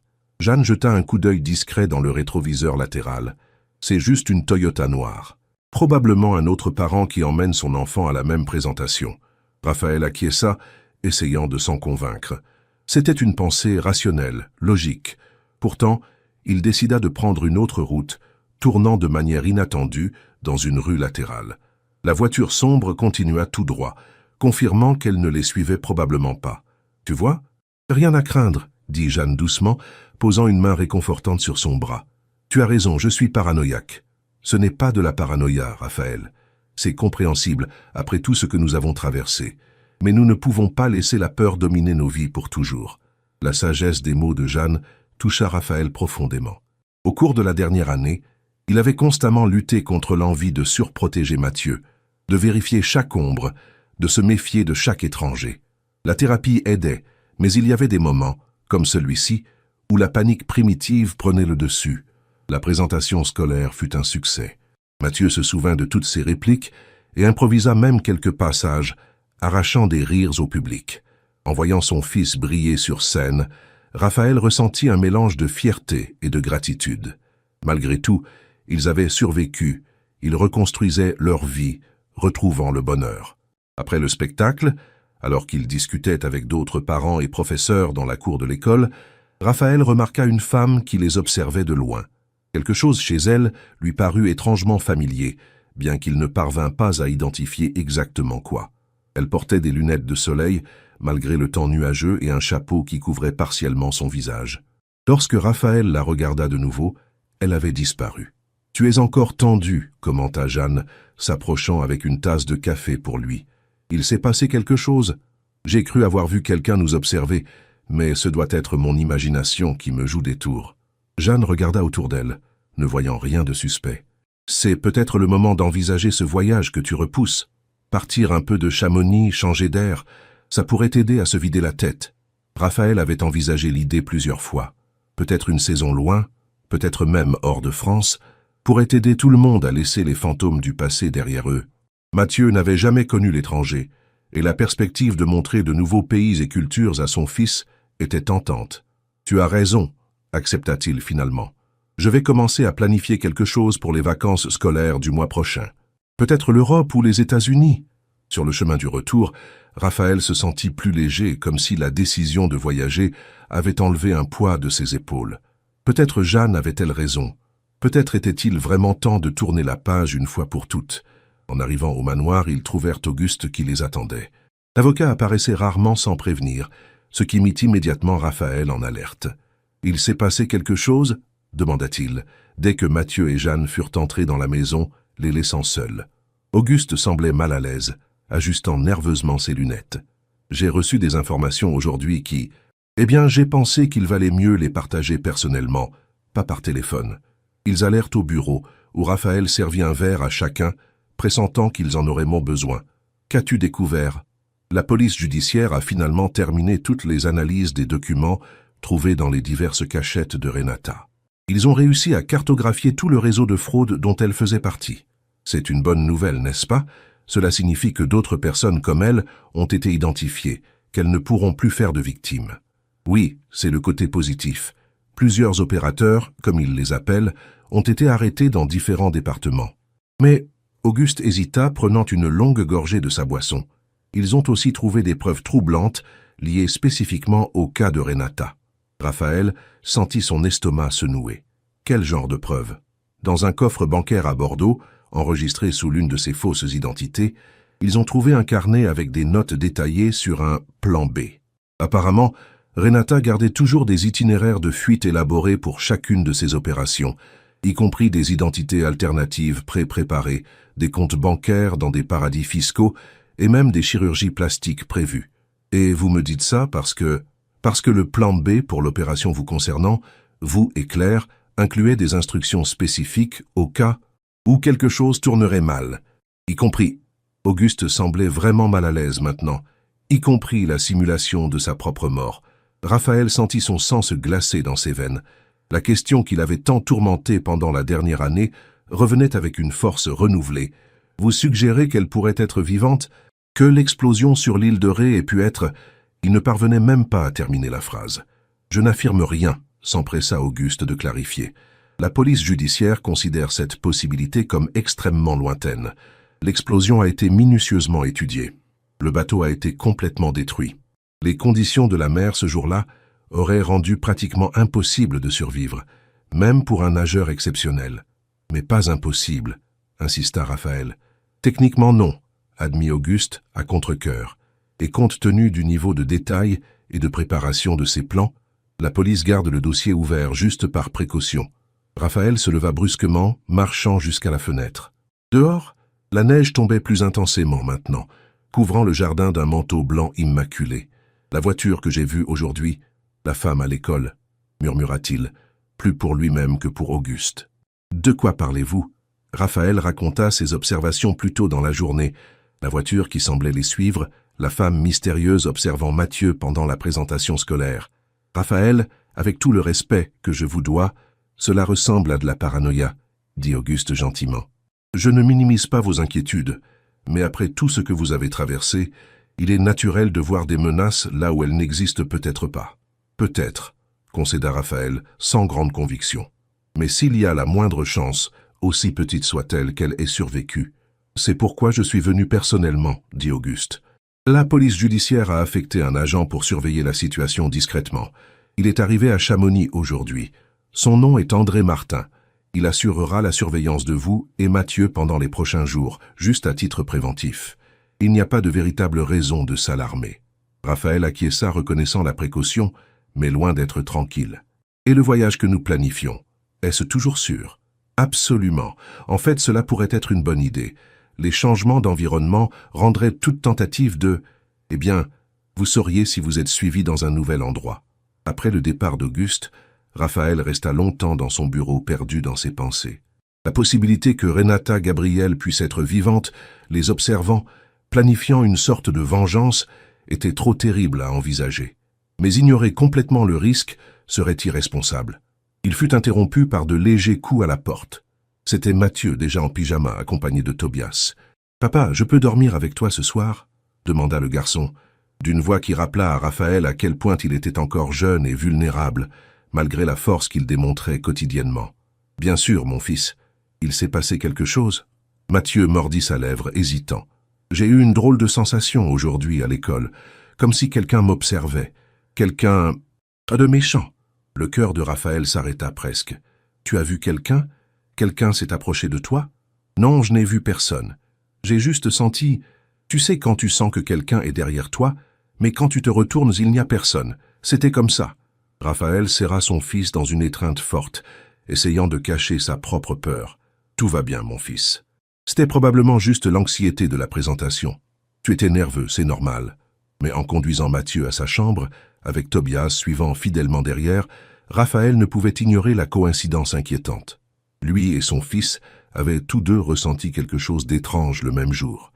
Était-ce juste une paranoïa partagée, alimentée par les traumatismes du passé, ou y avait-il vraiment quelqu'un qui les observait? Cette nuit-là, allongé dans son lit avec Mathieu dormant profondément à ses côtés et Tobias en alerte au pied du lit, Raphaël prit une décision. Peu importait que ses soupçons soient réels ou le fruit d'une peur résiduelle, il ne pouvait pas prendre de risques. Pas encore. Il anticiperait le voyage.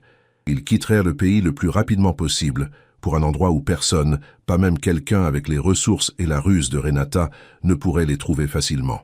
Le lendemain matin, Raphaël appela son assistant et lui demanda d'organiser tout pour un voyage immédiat. Destination: Vancouver, Canada.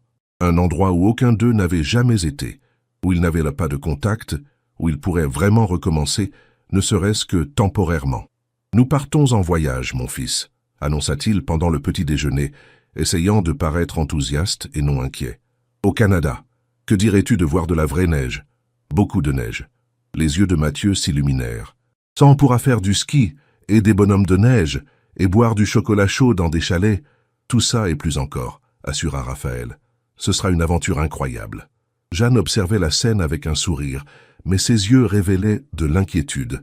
Lorsque Mathieu sortit pour ranger ses jouets préférés pour le voyage, elle se tourna vers Raphaël. « Qu'est-ce qu'Auguste t'a dit hier? Cela a-t-il un rapport avec cette décision soudaine de voyager ?» Raphaël hésita, mais décida d'être honnête. Jeanne méritait de savoir, surtout si elle choisissait de les accompagner. Il y a une possibilité, très mince, que Gabriel ait survécu à l'explosion, que tout ait été mis en scène faisant partie d'un plan de contingence. Le visage de Jeanne pâlit. « Tu penses qu'elle nous observerait? Après tout ce temps? Je ne sais pas, probablement pas. Mais hier, Mathieu et moi avons tous deux ressenti quelque chose d'étrange, comme si nous étions observés. Ce n'est peut-être rien, mais... Mais nous ne pouvons pas prendre de risques, compléta Jeanne, comprenant parfaitement. Quand partons-nous? Tu viens avec nous? Bien sûr que oui. Nous sommes ensemble dans cette épreuve, tu te souviens? La famille. Raphaël ressentit une vague de gratitude envers sa belle-sœur, qui était devenue un pilier de force dans leur vie. Le vol part demain soir. Nous resterons à Vancouver initialement, puis peut-être explorerons-nous d'autres parties du Canada. Pour combien de temps? Quelques mois peut-être. Assez de temps pour être sûr d'être en sécurité. Assez de temps pour peut-être enfin laisser ce cauchemar derrière nous. Alors qu'il commençait les préparatifs du voyage, Raphaël ne put s'empêcher de remarquer la voiture noire garée de l'autre côté de la rue, visible à travers les grilles du manoir. C'était probablement André Martin, l'agent fédéral désigné pour les protéger, mais même ainsi la vue lui fit parcourir un frisson. Cette nuit-là, après avoir terminé les valises, et Mathieu s'étant finalement endormi, épuisé par l'excitation du voyage imminent, Raphaël se rendit à son bureau et ouvrit le coffre-fort encastré dans le mur, dissimulée par une peinture. De là, il retira une enveloppe scellée qu'il n'avait pas ouverte depuis des mois. À l'intérieur se trouvaient les dernières lettres de Claire, celles que Mathieu avait trouvées dans la cachette de la chambre d'amis. Raphaël ne les avait jamais montrées à la police. Elles étaient trop personnelles, trop douloureuses. Il s'assit dans le fauteuil en cuir et commença à relire les lettres, cherchant il ne savait pas quoi, peut-être un détail qu'il avait manqué auparavant, un indice sur Renata Gabriel qui pourrait être utile maintenant. L'écriture de Claire, normalement si ferme et élégante, montrait des signes de faiblesse dans les dernières lettres, témoignant de l'effet dévastateur de l'empoisonnement. Pourtant, son esprit, sa détermination à protéger sa famille, restait inébranlable dans chaque mot. « Mon cher Raphaël », disait la dernière lettre, datée de seulement 3 jours avant sa disparition, « si tu lis ceci, cela signifie que mes soupçons étaient fondés. Quelque chose ne va pas du tout avec Gabrielle. Je ne sais pas exactement ce que c'est, mais il y a un côté sombre en elle qu'elle cache bien. Les jours où je me sens un peu mieux, quand la confusion mentale diminue, je remarque des choses, des regards, des commentaires, de petites incohérences dans ses histoires. J'ai discrètement enquêté sur son passé et découvert plusieurs mensonges. Elle n'est pas celle qu'elle prétend être. S'il te plaît, protège notre fils. Ne lui fais pas confiance avec Mathieu, quoi qu'il arrive. Et souviens-toi toujours, notre amour était réel, il était pur, il était complet. Rien ni personne ne peut nous l'enlever. Pour toujours tienne, Claire. » Une larme coula sur le visage de Raphaël. Même après tout ce temps, même en connaissant maintenant toute l'horrible vérité sur Gabrielle, la douleur de la perte de Claire restait vive. Il relut la lettre plusieurs fois, cherchant entre les lignes tout ce qu'il aurait pu manquer. C'est alors qu'il remarqua quelque chose de curieux. Dans la marge inférieure de la dernière page, presque imperceptible, il y avait une petite séquence de chiffres et de lettres écrites avec un stylo différent, plus pâle. CF2709 LR. Raphaël fronça les sourcils, intrigué. Cela ne semblait pas faire partie de la lettre elle-même. Cela ressemblait plus à un code ou une référence.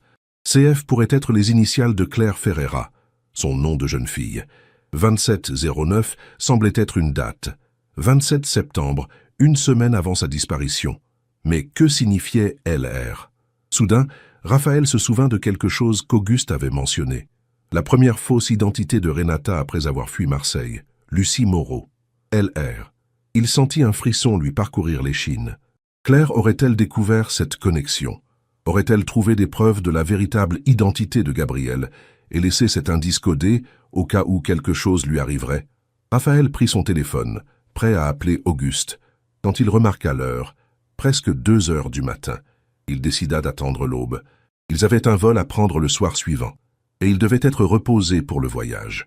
Il rangea soigneusement les lettres dans l'enveloppe, la plaça dans la poche intérieure du veston qu'il porterait pour le voyage, et alla vérifier Mathieu une dernière fois avant d'essayer de dormir. Le garçon dormait paisiblement, avec Tobias vigilant au pied du lit. Raphaël ajusta la couverture et caressa doucement les cheveux de son fils. « Nous allons bien », murmura-t-il, à la fois pour Mathieu et pour lui-même. « Nous allons enfin laisser tout cela derrière nous. » En se dirigeant vers sa propre chambre, il ne put s'empêcher de regarder par la fenêtre du couloir, vers la nuit froide et neigeuse dehors. La voiture noire était toujours garée de l'autre côté de la rue. Mais maintenant, il y avait un deuxième véhicule à côté, une berline argentée que Raphaël ne reconnut pas. Peut-être que l'agent fédéral avait été remplacé, ou peut-être y avait-il 2 agents maintenant. Quoi qu'il en soit, la présence des voitures était à la fois réconfortante et perturbante. Ils étaient protégés, oui, mais ils étaient aussi suffisamment en danger pour avoir besoin de cette protection. Raphaël ferma les rideaux et se dirigea vers sa chambre, déterminé à obtenir au moins quelques heures de sommeil avant la journée agitée qu'ils auraient devant eux. De l'autre côté de la rue, à l'intérieur de la berline argentée, une silhouette observait attentivement le manoir des Dubois. Ce n'était pas André Martin, l'agent fédéral désigné pour protéger la famille, qui occupait la voiture noire. C'était quelqu'un qui connaissait chaque détail de cette maison, chaque routine de ses occupants, chaque vulnérabilité de sa sécurité. La personne abaissa une paire de jumelles de vision nocturne et sourit légèrement lorsque les lumières de la chambre principale s'éteignirent finalement. Demain serait un nouveau jour, un jour décisif, le jour où les comptes seraient enfin réglés. La neige continuait de tomber implacable, comme un présage silencieux de ce qui allait arriver. Le matin arriva avec un ciel étonnamment clair après la tempête de neige nocturne. Les rayons dorés du soleil faisaient briller la neige fraîchement tombée comme des diamants éparpillés dans le jardin du manoir. Dans toute autre circonstance, Raphaël aurait apprécié la beauté de la scène, peut-être même appelé Mathieu pour jouer dans la neige avant le petit déjeuner. Mais ce matin-là, son esprit était préoccupé par des pensées plus urgentes. Dès qu'il eut fini de s'habiller, il appela Auguste. L'avocat répondit au premier signal, semblant inquiet de l'appel si matinal. « Auguste, désolé de l'heure, mais j'ai découvert quelque chose dans les lettres de Claire, » dit Raphaël omettant les salutations habituelles. « Un code qui pourrait être important. CF2709LR. » Il y eut un bref silence de l'autre côté de la ligne. « LR. Lucie Moreau, » murmura Auguste. « Et la date ? 27 septembre, une semaine avant avant sa disparition. Je pense que Claire a découvert quelque chose sur la véritable identité de Gabriel. Quelque chose lié à cette date. Je vais vérifier immédiatement avec nos contacts de la police judiciaire, promit Auguste. Ils ont une chronologie détaillée de tous les mouvements connus de Renata Gabriel. Nous pourrons peut-être découvrir ce qui s'est passé à cette date précise. Merci, notre vol part à 21h40, donc toute information avant cela serait utile. Vous partez vraiment ? Même avec cette nouvelle découverte ? Surtout avec cette nouvelle découverte, répondit Raphaël fermement. Si Claire a laissé un indice, s'il y a quelque chose qui pourrait indiquer que Gabrielle est vivante et nous observe, nous devons être loin d'ici, au moins jusqu'à ce que nous comprenions mieux à quoi nous sommes confrontés. Après avoir raccroché, Raphaël descendit à la cuisine où il trouva Jeanne en train de préparer des crêpes, les préférées de Mathieu. Elle semblait tendue, se déplaçant avec une énergie nerveuse qui ne lui était pas caractéristique. « Bien dormi ?» demanda Raphaël, se servant du café. « Pas beaucoup, » admit-elle. « J'ai pensé à tout, à la possibilité qu'elle soit vivante nous observant. Je sais ce que tu ressens, mais nous serons loin d'ici dans moins de 24 heures. Vancouver, à l'autre bout du monde. Un nouveau départ, au moins temporairement. » Jeanne acquiesça, mais il y avait quelque chose dans son regard que Raphaël ne parvenait pas à interpréter complètement, un mélange d'anxiété et de détermination qui semblait déplacé, même compte tenu des circonstances. « Et toi ?» demanda-t-elle, retournant une crêpe parfaitement dorée. « As-tu réussi à dormir ?»« Un peu. En fait, j'ai trouvé quelque chose dans les lettres de Claire, une sorte de code qui pourrait être important. J'en ai déjà parlé à Auguste. » Le corps de Jeanne se tendit visiblement. « Quel genre de code ?» Avant que Raphaël ne puisse répondre, Mathieu entra en courant dans la cuisine, déjà complètement habillé et vibrant d'excitation pour le voyage imminent. « Papa, j'ai construit un mini bonhomme de neige pour Tobias. Viens voir avant qu'il ne fonde, » demanda le garçon, lançant des questions sans attendre de réponse. Raphaël sourit, reconnaissant l'interruption qui apaisa la tension momentanée. « Oui, Tobias vient avec nous. Nous avons déjà réglé tous ses papiers. Il n'aura qu'à passer un examen vétérinaire quelques heures avant le vol. À quelle heure allons-nous à l'aéroport? Je peux déjà mettre ma valise dans la voiture? On peut acheter ses oreillers de voyage pour l'avion? » Le flot de questions continua pendant qu'ils prenaient leur petit déjeuner. Raphaël observait son fils avec un mélange d'amour et de soulagement. Malgré tout, Mathieu parvenait à trouver de l'enthousiasme et de la joie dans les petites choses, un talent que Raphaël enviait et admirait profondément. Après le petit déjeuner, tandis que Mathieu allait dans le jardin avec Tobias pour une dernière partie de jeu dans la neige avant le voyage, Raphaël reçut un appel d'Auguste. « J'ai découvert quelque chose sur la date, » dit l'avocat, sans préambule. Le 27 septembre de l'année dernière, Renata Lefebvre, utilisant le nom de Lucie Moreau, a visité un cabinet médical à Paris. Nous avons pu accéder au dossier médical via la police judiciaire. Et c'était un spécialiste en chirurgie plastique faciale. Elle planifiait une reconstruction faciale complète, mâchoire, nez, pommettes, tout. Elle a programmé l'intervention pour 3 semaines plus tard, mais n'est jamais venue. C'est à peu près à cette époque que Claire a commencé à se méfier d'elle. Raphaël sentit un frisson lui parcourir l'échine. Alors Claire a découvert ce plan de transformation? Comment? Nous ne savons pas avec certitude, mais le cabinet a confirmé que quelqu'un avait appelé pour demander des nouvelles de Lucie Moreau, quelques jours avant la date notée par Claire.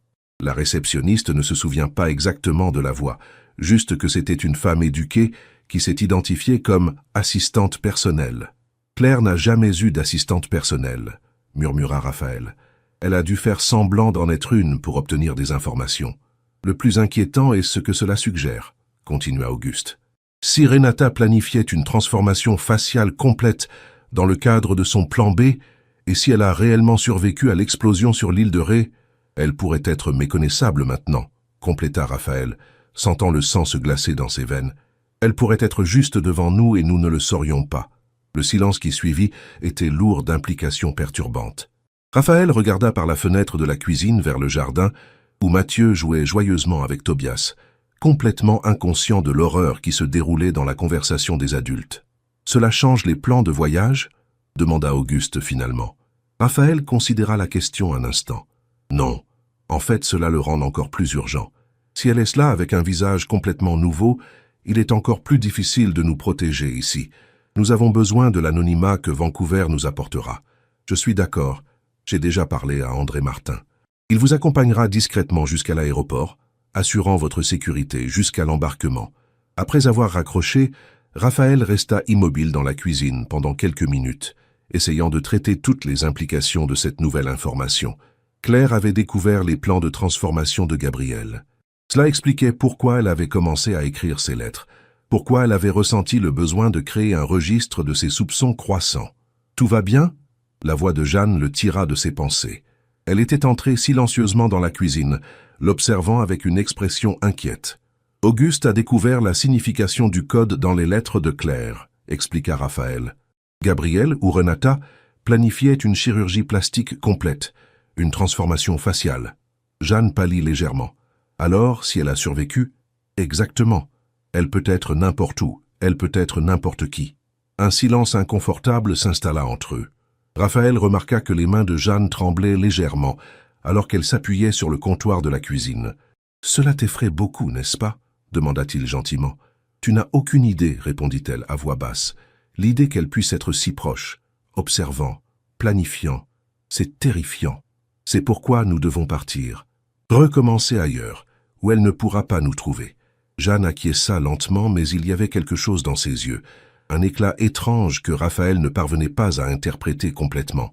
Avant qu'il ne puisse poser d'autres questions, Mathieu entra en courant, les joues rouges de froid et un sourire radieux. « Papa, j'ai construit un mini-bonhomme de neige pour Tobias.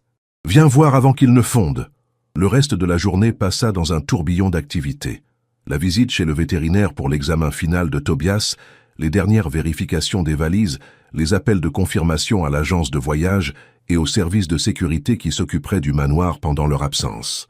Raphaël était si occupé qu'il parvint presque à chasser les pensées perturbantes concernant Renata et sa possible transformation. À 18h, exactement comme prévu, la camionnette qui devait les conduire à l'aéroport arriva. Raphaël vérifia par la fenêtre et vit la voiture d'André Martin garée discrètement de l'autre côté de la rue. L'agent fédéral les suivrait jusqu'à l'aéroport, assurant leur sécurité jusqu'à l'embarquement. « Tout le monde est prêt ?» demanda Raphaël, regardant Mathieu et Jeanne, qui attendèrent dans le hall d'entrée avec leurs valises respectives. « Super prêt !» s'exclama Mathieu, tenant fermement la laisse de Tobias, qui semblait également très excité par toute cette agitation. « Presque, » dit Jeanne. « J'ai oublié mon médicament contre le mal des transports dans la chambre. Je vais le chercher rapidement. » Alors que Jeanne montait les escaliers, Raphaël reçut un message d'Auguste. « Appel important dans 5 minutes. N'embarquez pas avant que nous ayons parlé. » Intrigué et un peu inquiet, Raphaël répondit en confirmant qu'il attendrait l'appel. Qu'est-ce qu'Auguste aurait découvert de si urgent qu'il ne pouvait attendre qu'ils arrivent à l'aéroport? Jeanne revint quelques minutes plus tard, rangeant quelque chose dans son sac. « Tout est prêt maintenant. Allons-y. Auguste va appeler dans quelques minutes, » expliqua Raphaël. Il a demandé que nous attendions. Une expression d'anxiété traversa le visage de Jeanne. « Un problème? Je ne sais pas, mais ça doit être important. » Le téléphone de Raphaël sonna précisément 5 minutes plus tard. C'était Auguste, semblant plus tendu que Raphaël ne l'avait jamais entendu. « Raphaël, où es-tu maintenant? Qui est avec toi? » « À la maison, sur le point de partir pour l'aéroport. Je suis avec Mathieu et Jeanne. »« Qu'est-ce qui s'est passé? » « Tu dois partir d'ici maintenant, sans Jeanne. Prends Mathieu et pars immédiatement. » Raphaël sentit comme s'il avait reçu un coup de poing. « De quoi parlez-vous? » La police judiciaire vient de découvrir quelque chose dans les dossiers médicaux du cabinet de chirurgie plastique. La patiente qui s'est enregistrée sous le nom de Lucie Moreau a fourni un échantillon d'ADN pour des tests préopératoires. Ils l'ont comparé au matériel génétique trouvé sur les effets personnels de Renata. Et, demanda Raphaël, son cœur s'accélérant à chaque seconde. Ce n'est pas la même personne, Raphaël. L'ADN de Lucie Moreau au cabinet ne correspond pas à celui de Renata Lefebvre. Raphaël fronça les sourcils, confus. Mais alors qui... Ils ont fait une autre comparaison, avec les données disponibles dans le système. Raphaël, l'ADN correspond à celui de Jeanne. Elle s'est fait passer pour Lucie Moreau dans ce cabinet. Le monde de Raphaël sembla ralentir. Il regarda où Jeanne se tenait, conversant maintenant avec Mathieu tout en caressant Tobias, et tout commença à prendre un sens terrible. Les visites inattendues, après la mort de Claire. La disposition immédiate à emménager au manoir après les événements de l'île de Ré. La connaissance détaillée qu'elle semblait avoir de tout. « C'est impossible », murmura Raphaël, bien qu'une partie de lui sût déjà que c'était vrai. « Elle n'est pas celle qu'elle prétend être, Raphaël. Nous ne savons pas exactement quelle est la connexion entre elle et Renata, mais la police judiciaire est en route. Sors d'ici maintenant. » Raphaël raccrocha lentement le téléphone, se sentant comme pris dans un cauchemar dont il ne parvenait pas à se réveiller. « Un problème ?» demanda Jeanne, s'approchant avec un sourire qui semblait maintenant étrangement calculé. « On dirait que tu as vu un fantôme. »« Qui êtes-vous vraiment ?» demanda Raphaël, sa voix presque un murmure, se positionnant instinctivement entre elle et Mathieu. L'expression de Jeanne changea instantanément. Le sourire disparut, remplacé par quelque chose de froid et de dur que Raphaël n'avait jamais vu auparavant sur son visage. « Tu as toujours été trop intelligent pour ton propre bien, Raphaël. Tout comme Claire. »« Papa ?» La voix effrayée de Mathieu vint de derrière lui. « Qu'est-ce qui se passe ?»« Va à la voiture maintenant, Mathieu, » ordonna Raphaël, sans quitter Jeanne des yeux. « Prends Tobias et va à la voiture. »« Mais papa, maintenant, Mathieu ?» À contre-cœur, le garçon obéit, tirant Tobias par la laisse vers la porte d'entrée. « Il ne va nulle part, » dit Jeanne calmement, sortant quelque chose de sa poche. Une petite télécommande avec un seul bouton rouge. « Tu sais ce que c'est ? Un détonateur. » J'ai mis suffisamment d'explosifs dans cette camionnette pour la transformer en un petit soleil. Un pas hors de cette maison, et personne ne sortira vivant. Raphaël sentit le sang se glacer dans ses veines. Pourquoi, Jeanne? Pourquoi tout cela? Un son ironique, presque un rire, s'échappa de ses lèvres. Jeanne est morte il y a des années, Raphaël. Elle est morte dans un tragique accident, peu après le mariage de Claire. Pratique, n'est-ce pas? Une sœur solitaire, sans famille proche, qui recevait rarement des visites. Personne n'a remarqué le remplacement. La révélation frappa Raphaël comme un éclair. Vous êtes Renata. Elle sourit, un sourire froid qui n'atteignait pas ses yeux. Renata, Gabrielle, Lucie, Jeanne. Les noms ne sont que des masques que nous utilisons, n'est-ce pas? Mais si tu as besoin d'un nom, tu peux m'appeler Renata. C'est le plus proche du vrai que j'ai jamais utilisé. Tout cela était planifié depuis le début? Oh, pas tout, admit-elle. Certaines choses ont été improvisées. L'explosion sur l'île de Ré, par exemple. Je n'avais jamais planifié cela. Mais quand j'ai vu l'opportunité de mourir en Gabrielle pour pouvoir continuer en Jeanne, eh bien, il aurait été stupide de la gâcher. Le corps du pilote, murmura Raphaël, les pièces du puzzle s'assemblant. Un malheureux complice qui en savait trop. 2 problèmes résolus avec une seule explosion. Elle haussa les épaules comme si elle parlait du temps. Le plan original était bien plus simple. Mathieu nous a vus ensemble, toi et moi, cet après-midi-là, avant que tu ne partes pour la Belgique. Il a entendu des choses qu'il n'aurait pas dû. Il fallait le faire taire avant qu'il ne te le dise. Raphaël sentit une vague de nausée en comprenant ce qu'elle disait. Vous avez laissé mon fils dans le froid pour mourir, votre propre nièce. Ou plutôt la nièce de Jeanne. Ne sois pas dramatique, Raphaël. Je n'avais pas l'intention de le tuer, juste de l'effrayer suffisamment pour que personne ne croie ces histoires. Mais ensuite, tu es rentré plus tôt. Tu as trouvé les lettres, et tout s'est effondré. Elle soupira comme si elle déplorait un petit contretemps. J'ai dû improviser. Mourir en Gabrielle, reprendre mon identité de Jeanne, et rester proche de toi et de l'argent. C'était risqué, mais ça a parfaitement fonctionné. Pendant combien de temps? Demanda Raphaël, essayant de gagner du temps tandis que son esprit travaillait furieusement à trouver une issue. Combien de temps aviez-vous l'intention de continuer ainsi? Le temps qu'il faudrait. Elle esquissa un sourire presque mélancolique. En fait, je commençais à apprécier cet arrangement. Toi, moi, Mathieu, une famille heureuse.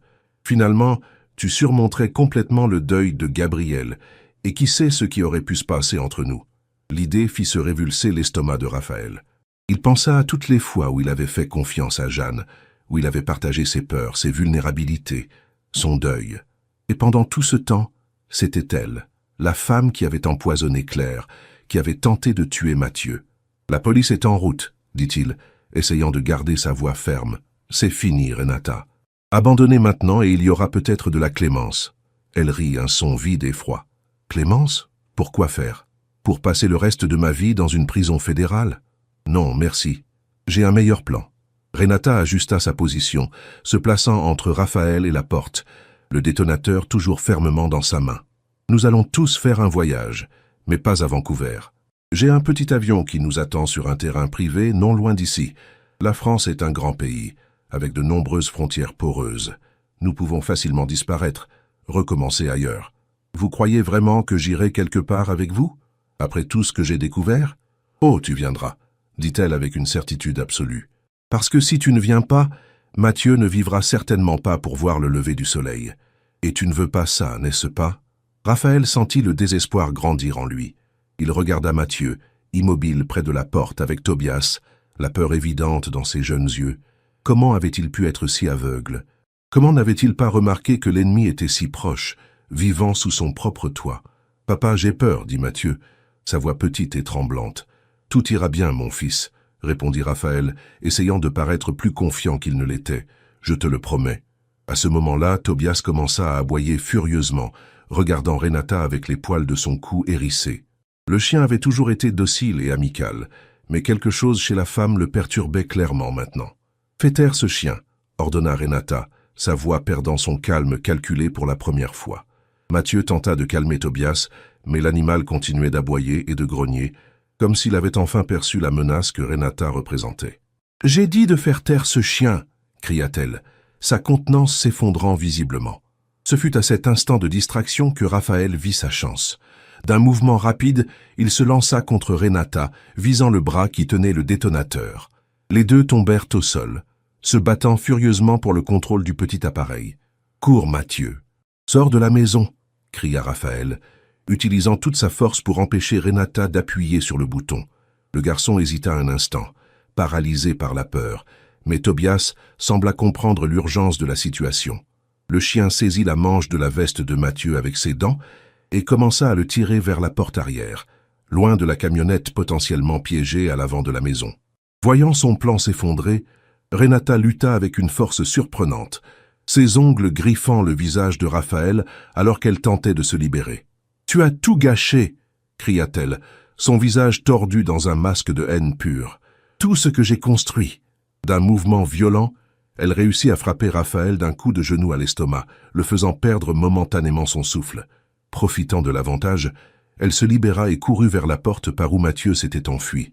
Raphaël, ignorant la douleur, se leva et la suivit. Dans le jardin arrière, il vit Mathieu courir vers le portail latéral, avec Tobias à ses côtés. Renata était à quelques mètres derrière eux, le détonateur toujours dans sa main. « Ah, Mathieu !» cria Raphaël désespérément, réduisant la distance entre lui et Renata à chaque pas. À ce moment, des sirènes commencèrent à retentir au loin. La police arrivait. Renata s'arrêta un instant, regardant derrière elle, vers Raphaël, puis vers Mathieu, qui ouvrait maintenant le portail latéral. Une expression de calcul froid traversa son visage. « Ce n'est pas fini, Raphaël, dit-elle, avant de changer de direction et de courir vers le côté opposé du jardin, en direction du petit bois qui jouxtait la propriété voisine. Raphaël hésita un instant, partagé entre la poursuivre et aller vers Mathieu. L'instinct paternel l'emporta. Il courut vers son fils, le serrant dans ses bras de toutes ses forces. « Tu vas bien?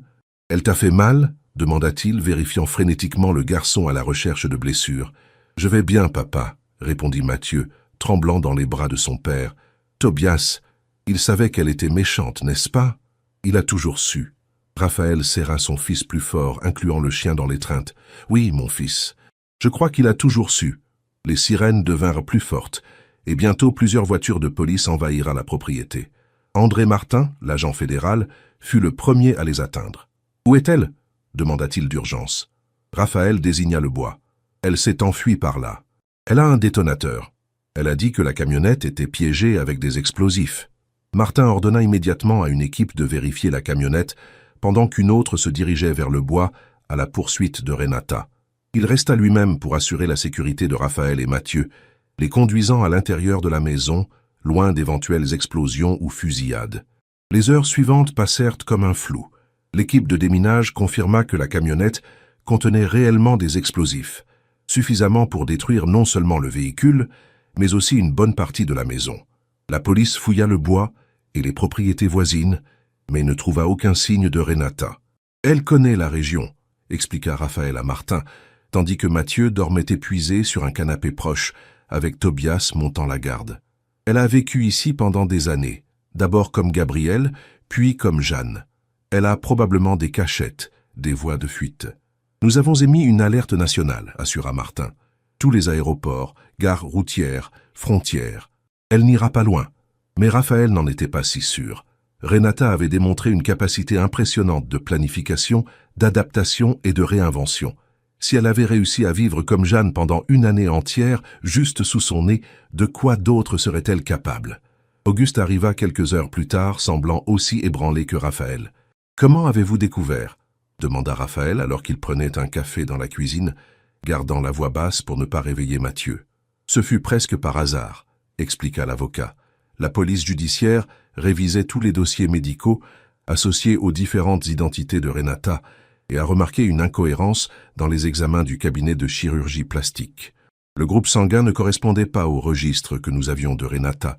Cela a conduit à une vérification plus détaillée, et lorsque l'ADN a été comparé à la base de données, la correspondance avec Jeanne est apparue. C'est à ce moment-là que je vous ai appelé immédiatement. Mais comment est-ce possible? Jeanne était la sœur de Claire. Nous la connaissions depuis des années. Non, nous connaissions quelqu'un qui se présentait comme Jeanne, corrigea Auguste gentiment. La vraie Jeanne Ferreira est décédée il y a 6 ans, dans un accident de voiture sur l'autoroute A1. Elle était célibataire, vivait seule à Paris, travaillait comme traductrice indépendante, parfaite pour être remplacée. Peu d'amis, des contacts professionnels majoritairement virtuels. Et personne n'a remarqué, pas même Claire. Apparemment non. La police enquête, mais la théorie actuelle est que Renata avait déjà Jeanne comme identité alternative, avant même de s'approcher de Claire en tant que Gabrielle. Une sorte de plan de contingence. Raphaël secoua la tête, stupéfait par la complexité du stratagème. Donc, quand tout a commencé à s'effondrer avec l'identité de Gabrielle, elle a simplement activé l'identité de Jeanne. Exactement. Et quelle meilleure façon de rester près de vous et de Mathieu et de l'argent que comme la tante maternelle aimante, le seul lien familial restant. L'ampleur de la manipulation était presque impossible à comprendre. Pendant plus d'1 an après les événements de l'île de Ré, Raphaël avait accordé une confiance totale à Jeanne, partageant ses peurs, ses soupçons, ses stratégies pour protéger Mathieu. Tout ce temps, il nourrissait des informations directement à son ennemi. « Comment n'ai-je pas remarqué ?» murmura-t-il plus pour lui-même que pour Auguste. « Toutes ces petites incohérences, ces moments étranges, ne vous en voulez pas, Raphaël. C'est une professionnelle de la manipulation et de la tromperie. De plus, vous étiez confronté à un traumatisme immense. Il était naturel de chercher du réconfort auprès de la seule famille qu'il vous restait. » La conversation fut interrompue lorsque Mathieu se réveilla, encore visiblement secoué, mais plus calme qu'auparavant. Raphaël alla immédiatement vers son fils, le serrant fort dans ses bras. « Papa, elle va revenir ?» demanda le garçon, sa voix petite et effrayée. « Non, mon fils. Il y a beaucoup de policiers qui la cherchent. Nous sommes en sécurité maintenant. » Mais même en prononçant ces mots réconfortants, Raphaël n'était pas totalement convaincu. L'inquiétude dans son cœur persistait, comme une alarme silencieuse qui ne pouvait être complètement désactivée.